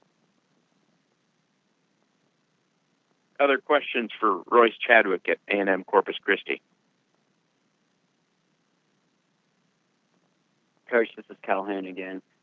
Looking back at y'all's record last year, it could be a little deceiving. Y'all lost a lot of close games, but, y'all picked up some conference wins against 3 teams that made the postseason tournament in McNeese, Central Arkansas, and Northwestern State. Was the transition back to the Southland and Corpus Christi a little more difficult than you initially thought, and what are you expecting in your second year? Well, we knew it was going to be a tough year. When we took the job, basically, they set us down and said, look, here's what we think is going to happen this year. And, we got a bunch of seniors and we want them to graduate. We want to play out this year, and then we want to revamp our program. So we worked on that. We graduated our seniors, and we were very excited for them that they can move on and go out and have good lives because they have diplomas. Then we turned our attention in the signing period to trying to make sure that we got quality athletes that are able to compete in the South. And then we had the number 86 ranked recruiting class in the country. And those players, we signed a bunch of players. We signed, I think, 5 in the fall and 5 in the spring. And we're going to be a completely different team. We are much better athletically. We are a much stronger team. We are better in the paint. There's just not a place that we haven't improved our team. Now, I think what we have right now is a team. We got a good team. We don't have a great program yet because we got to have back-to-back recruiting classes, and we're working on that right now. And once we get back-to-back recruiting classes, now our program will be established. But right now we got good players, and we're trying to mesh them together, and we're really looking forward to the season. Coach, appreciate your time today. Wish you the best of luck this season. Thank you. Thank you. Ken, are you with us? You may need to press *6 to unmute your phone line.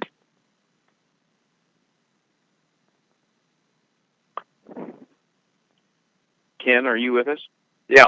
Are you there? Yep, I have you. Joined now by Ken Burmeister, the men's basketball head coach at Incarnate Word. Last year, the Cardinals were 14-14 overall, 9-9 in the Lone Star Conference. Coach, talk a little bit about getting ready for your first season of Division I and Southland Conference membership, and as you work toward your season opener a week from Saturday against Northwood. Well, we're really excited and really happy that we're in the Southland Conference, being Division I. We're thankful for all the help and the support we've had from the Southland administrators, plus our administration from the University of the Incarnate Word, and plus the coach has been more than helpful to get us through this transition. It's a long transition. 4 years of not going to postseason, but we'll make do and do the best we can. All right, we'll go ahead and open it up for questions now for Ken Burmeister, the men's basketball head coach at UIW.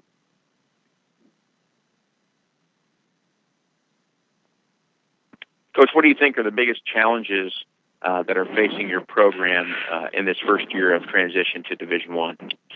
I think the biggest challenge is learning. This will be our third conference change. The year before I took the job, the school was in the Heartland and only won 2 games, and we turned that around and dominated the Heartland.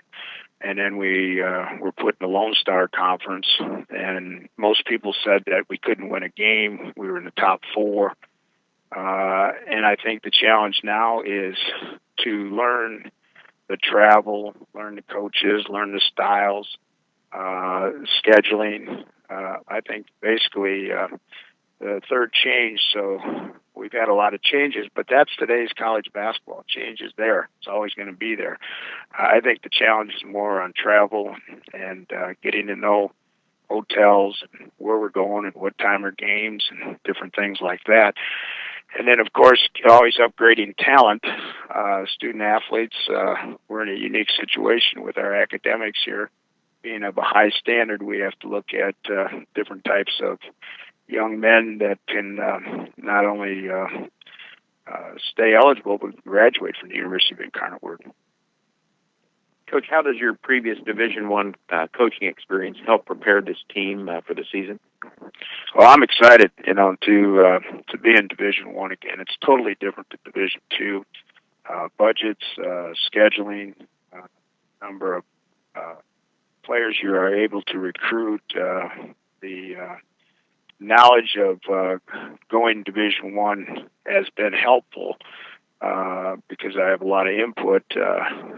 Not many people at the University of Incarnate Word have Division I experience. I'm one of the few coaches. Sometimes that's good, sometimes that's bad, because the reality is Division I is big time intercollegiate athletics. It's not like 15 years ago, NAI or Division III or Division II. This is the top of the line. We're totally happy to be Division I, believe me. Questions for Ken Burmeister. Coach, David Salzman with Comcast Sportsnet. Now that you're in the Southland, have you already seen a difference in recruiting? And I guess if that hasn't been over the past year plus, as you continue to talk to players, are you now just beginning to see maybe some more progress you're making now that you're up in Division I? I think what happens in Division II, the early part of recruiting, is you're evaluating for everyone else. You're seeing a lot of players in the AAU and the summer camps, different parts of the country. We've concentrated on South Texas and Houston and Dallas, where now we not only see and evaluate the players, now we can go recruit them. And we've been one of the few Division II programs in the country to recruit freshmen. And that's what we'll continue to do and self-improve and develop the young men. We've spotted transfer here and there in a junior college here and there, but we're going to rely on building a program in this transition. And the biggest difference is now when we evaluate somebody, we can recruit them instead of talking about, is he a leftover in the spring? Did they pass over him? Is he a sleeper? This and that. And we've had good success. We've had 7 years. We've had 6 guys play professional basketball. But that's why we want to recruit and continue to recruit at the highest level. Thanks, Coach. Good luck to you. Thank you. Other questions? Coach, it's Grant Boone here from Abilene Christian. Good morning. Good morning. You talk about your freshman. Tell us about number 15, the kid from Churchill. Well, that was not an easy recruit, to be honest with you.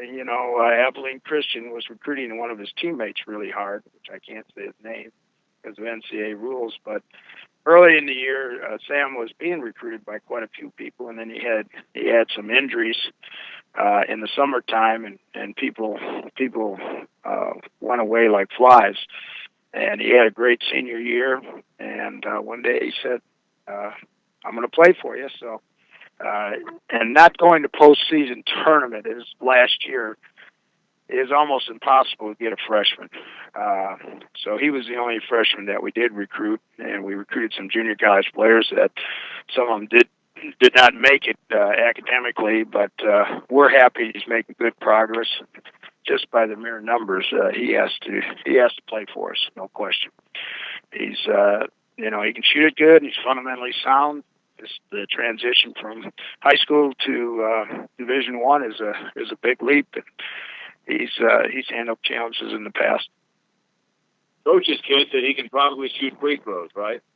He can make free throws, but the biggest thing that every coach's son is a noted shooter. Everybody says there's a place for shooters. I think that's like the buffalo. That's a lost art. Everybody, in reality, wants athletic ability. But the thing with Sam is he can really play defense.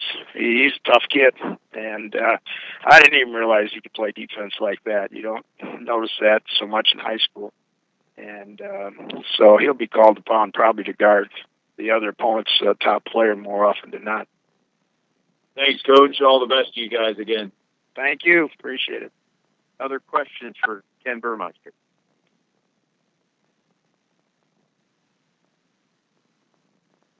Coach, definitely appreciate your time. Wish you the best of luck this season, and we'll see you on down the road. All right, thank you. Appreciate your time. Bye. Kate, are you with us? May need to press *6 to unmute your phone line.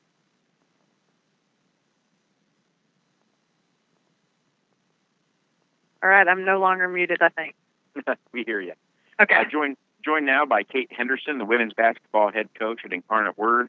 Last year, the Cardinals were 17-10 overall, 13-7 in the Lone Star Conference. Coach, how's practice going?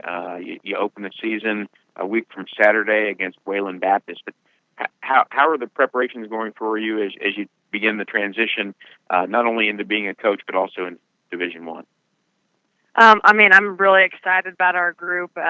The young ladies are really working hard. We've had, a scrimmage to kind of help us get ready, but they're really working hard. And with the addition of, we have 6 seniors returning to us, and with the addition of some new players as well, I feel like we have a good group to bring us along in this transition. All right, we'll go ahead and open it up for questions now for Kate Henderson, the women's basketball head coach at Incarnate Word.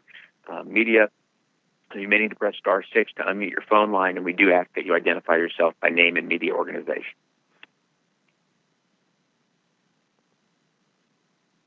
Coach, this is Calhoun with the Southland. How you doing? Good. How are you? I'm doing well. You have a lot of seniors on your roster this year, and then a lot of freshmen as well. I think only one junior, and the rest are freshmen and seniors. Talk about the senior leadership, and particularly Iffy Moore, and what you're expecting from her this year. Well, I'm real pleased to be going into this process. One, as a new head coach, and two, as having some young ladies that have been a part of our program for 3 and 4 years.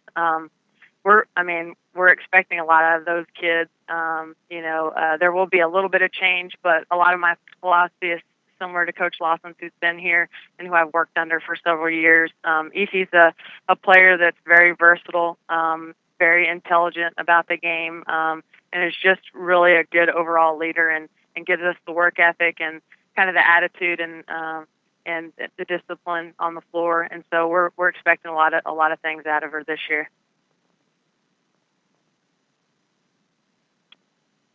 And what are you expecting the first year in the Southland? You get a lot of different competition than what you're going to be used to at the Lone Star.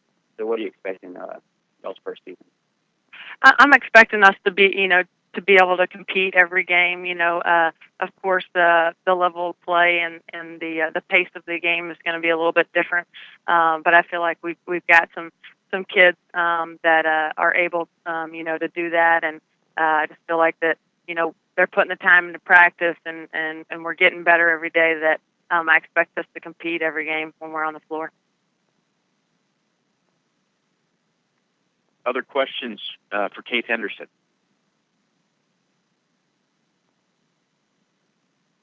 Coach, also talk about some of your other seniors, Jocelyn Douglas and Rose Whitehead, and the type of leadership that they bring to the court. Well, Jocelyn's kind of our little energizer bunny.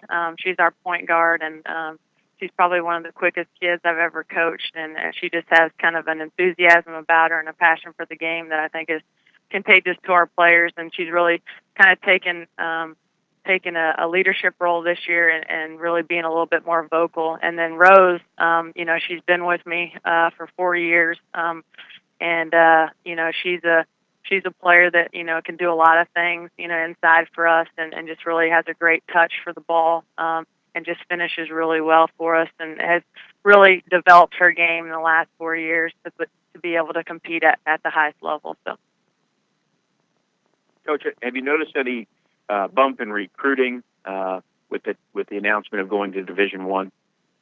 I have a little bit. I think once we're going to be eligible for postseason play, I think it's going to even increase a little bit more. But every young athlete has a dream of playing Division I basketball, and so I think that just opens the door up not only for recruiting in the state of Texas, which we definitely get out there and recruit in, but also kind of opens us up to other states as well because of that kind of dream of playing at the highest level. Coach, what newcomer from this year's team are you looking to make an immediate impact?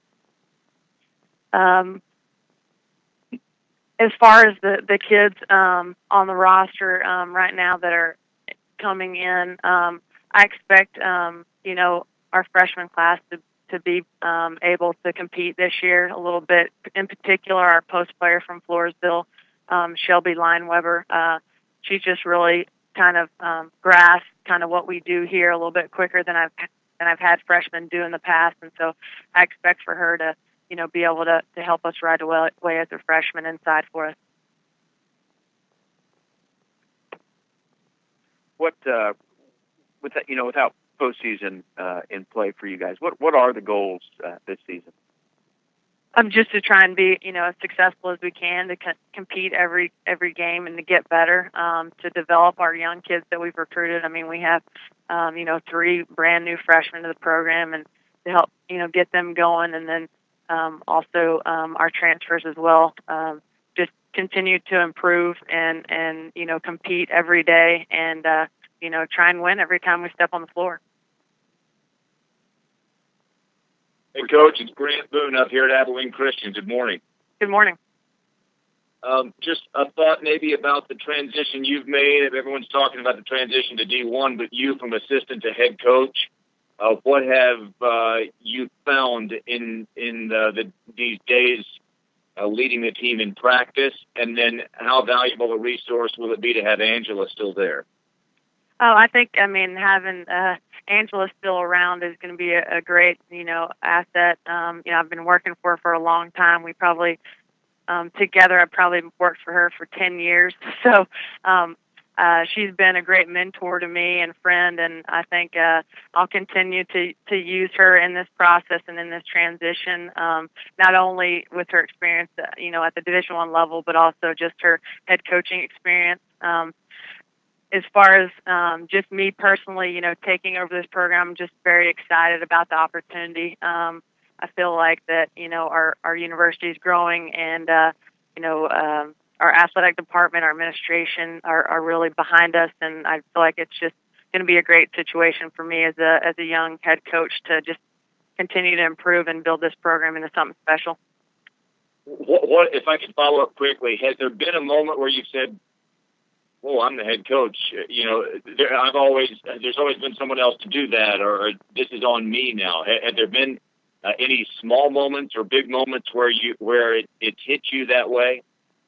I think probably just our most recent scrimmage. That just kind of having the timeout, having the pregame talk and stuff like that. It'll probably hit me the most. Probably our first game, and with our fans in the stand, and being able to kind of lead our team in that first game will probably be the opening kind of moment for me. All the best. We'll see you later this year. Thank you. Other questions for Kate Henderson at Incarnate Word?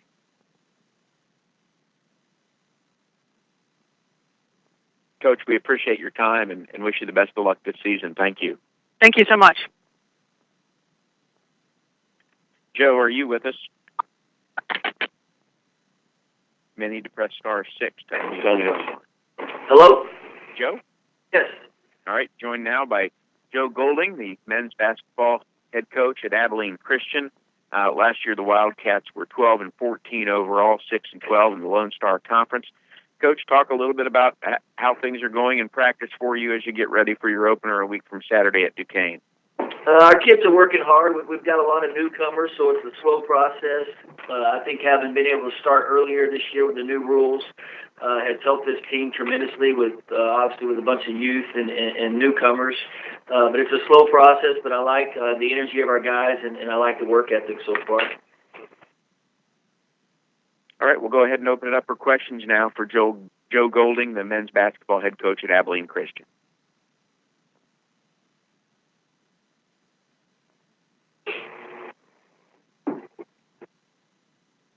Coach, talk a little bit about your coaching philosophy in regards to recruiting and how that has changed as ACU makes the move to Division I? We'd like to recruit more high school kids. People that are familiar with the Division II on the men's side of the Lone Star Conference was a big-time transfer league and junior college league. So, kind of moving forward here in the future, we'd like to sign more high school kids to our program. We feel we got two good ones this year, Michael Grant from McKinney Boyd and Christian Albright from Dallas Episcopal. Christian will sit out this year. He'll redshirt, but we'd like to do that more in the future. Questions for Joe Golding at ACU.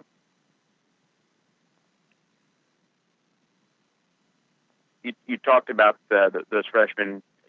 In total, you have, I believe, 9 newcomers on your team. What or who are the key players among those new faces that you'll count on this season?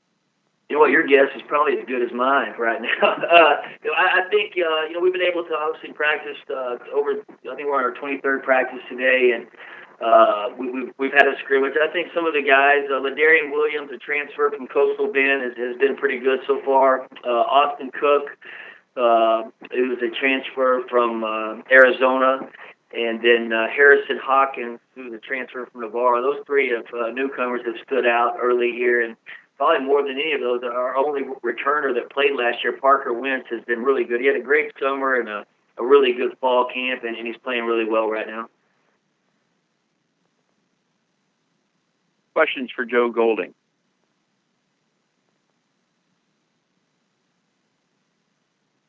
Coach, you have just one returning player in sophomore guard, Parker Wentz. Talk about his progression through the off season and now through the practice. First of all, he's an unbelievable kid. He's exactly what we want here at Abilene Christian. He's a 4.0 student. He's pre-dental, never missed a day of class, obviously made straight A's, and is on his way this semester doing the same. And he's the first person in the gym. He's always there, an hour early, stays an hour late. He's constantly in the gym working on his game, and he's a kid that can really, really shoot the basketball. He's really worked on a quick trigger of getting a shot off a lot faster. God did not grace him with being a 6'6" body. He's about 5'2". I think we listed him at 5'8", but he's really learned to get a shot off quicker and faster, but plays with a high motor. He's a great teammate, and the kids really enjoy him. If you had to bring one kid back, Parker Wentz is the one you want.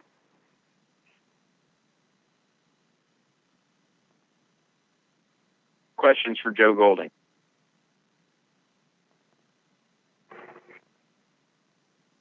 Coach, talk a little bit about your thought process in putting together the non-conference schedule your team will be playing. It was a process kind of changed weekly. We wanted to get some visibility for our program. We worked really, really hard at it, myself and our staff and our administration. We knew this year being a non-counter would be tough to schedule, especially playing home games, but we thought it was important to get Abilene Christian out there to people to let us know that we were Division I. So we try to get some visibility. Obviously, we don't want to schedule like this in the preseason every year. This is kind of a thing, or it could be unfortunate. But I think it gives our program a chance this first year to get out there and get known, and we were able to get some TV games and also play some pretty premier programs early in November. Because of that, we're obviously on the road all of November, so it's going to be tough. And I worry about our team with that, but I think it comes back and our schedule settles a little bit in December, and hopefully it prepares us for the Southland Conference. Tell us a little bit about your coaching style and philosophy, maybe how that will change coming to Division I. We want to first and foremost take care of the basketball offensively and take good shots and work inside out. And I think the way the rules have changed this year, there's going to be more perimeter shooting this year because guards are harder to guard, especially when you can't use your hands or your body. So we're also going to have to probably shoot some more threes this year. Defensively, we want to be a good defensive team. We want to out-rebound our opponents, and we want to keep them out of the paint, make them make the extra pass, and obviously have to be a good rebounding team, and I think pretty much most good teams around the country, believe in that philosophy, and obviously some do it better than others. So it's going to be hard for us early. Our guys have bought into it. I hired Brett Tanner from Stephen F. Austin, who's done a tremendous job, and I've kind of given him the lead way to work on our defensive side of the ball, and I trust him with that. He worked for Coach Casper for many years and has learned from the best. So it'll be interesting to see. We're also going to get tested early against some very good competition, so we've got to stick with it and continue to get better on that end, and hopefully by the Southland Conference we're able to guard some people. Having a guy like Coach Tanner certainly gives your staff a better understanding of Southland Conference opponents. Talk about that benefit. No doubt. Coach Tanner and I have been good friends for a long time. I worked really hard. He's probably our biggest recruit this offseason, and we're extremely happy to have him here at Abilene Christian. He knows the league, the insides and outs. He knows where to park the bus, where the hotels to stay at, how to get to places. He also knows how coaches in this league coach and things that work against him or things that doesn't work. So that's a tremendous asset for me to have on our staff. And he's a great coach, unbelievable coach. He's also a great recruiter. And I think it made a statement with him coming here for our program that we were serious about men's basketball here at Abilene Christian, and for him to come over and to be hired here as an assistant coach, and it made a statement on the road recruiting that we were serious about turning this program around. How much do you know about the Southland and its teams and style of play? I didn't know a whole lot. Obviously, I've been picking Coach Tanner's brain all the time, especially as we get closer here. I'll obviously pick his brain more as we get through December and closer to January. But I'm familiar with, obviously Jason Hooten is a good friend of mine. Jason was at Charleston State when I played at Abilene Christian, and got to know Pat and Ron, and there's obviously more coaches in our league, with Incarnate Word. So I'm familiar with some of the programs, some of the teams. I know it's a tremendously tough league. It's a undervalued league that doesn't probably get the respect it deserves. It's a tough league night in and night out. And when I was at Arkansas Little Rock, we scrimmaged SFA, and I've seen it. I know what it looks like and how tough it can be. So I've got a ton of respect for the players and the coaches in the Southland Conference. What can teams and fans expect when they visit Abilene, particular Moody Coliseum? We're really excited about our arena. It's still a work in progress. We've added a bunch of stuff this summer, and I got a new floor, and we did a new press box, and we got new goals. So we're in the process with some other things going to be added next summer. But it's a beautiful arena, one that we're very proud of. It seats about 4,000 people. It's a great place to watch a basketball game, and hopefully we can get it loud in there so they don't really enjoy themselves too much, But it's a great arena, great town, great campus, and we look forward to hosting Southland Conference teams in the future. Any other questions for Joe Golding?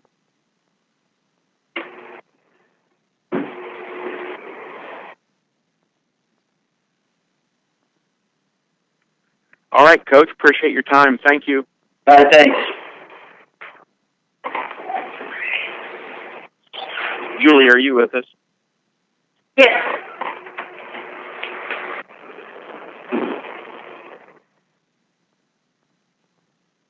Yes, I'm here. All right, sorry about that. We have you now. Joined now by Julie Goodenough at Abilene Christian women's coach. Coach talked a little bit about how practice is going for you. Your team 21-7 last year. In your first season, finished 16-4 in the Lone Star Conference, tied for first place. But talk about how practice is going as you get ready for your opener a week out from tomorrow against Texas Lutheran. We've had a really good fall. We have quite a few new players this year, quite a few freshmen actually, probably more freshmen than you would ever see at a Division I school. We've got 9 freshmen, and so we're doing a lot of teaching, still doing some individual skill development workouts. But it's a really hungry group of young ladies that are working really hard. They're trying to learn. We have 2 scrimmages under our belt right now. I'm really pleased with how we performed in those. And obviously still have a lot of work to do before our opener next week. But really like our team. All coaches say that right now while we're all undefeated. But we really do. We like our team. We're enjoying the new players and appreciate the leadership of our returners. We'll go ahead and open it up for questions now. Media, you may need to press *6 to unmute your phone line, and we do ask that you identify yourself by name and media organization.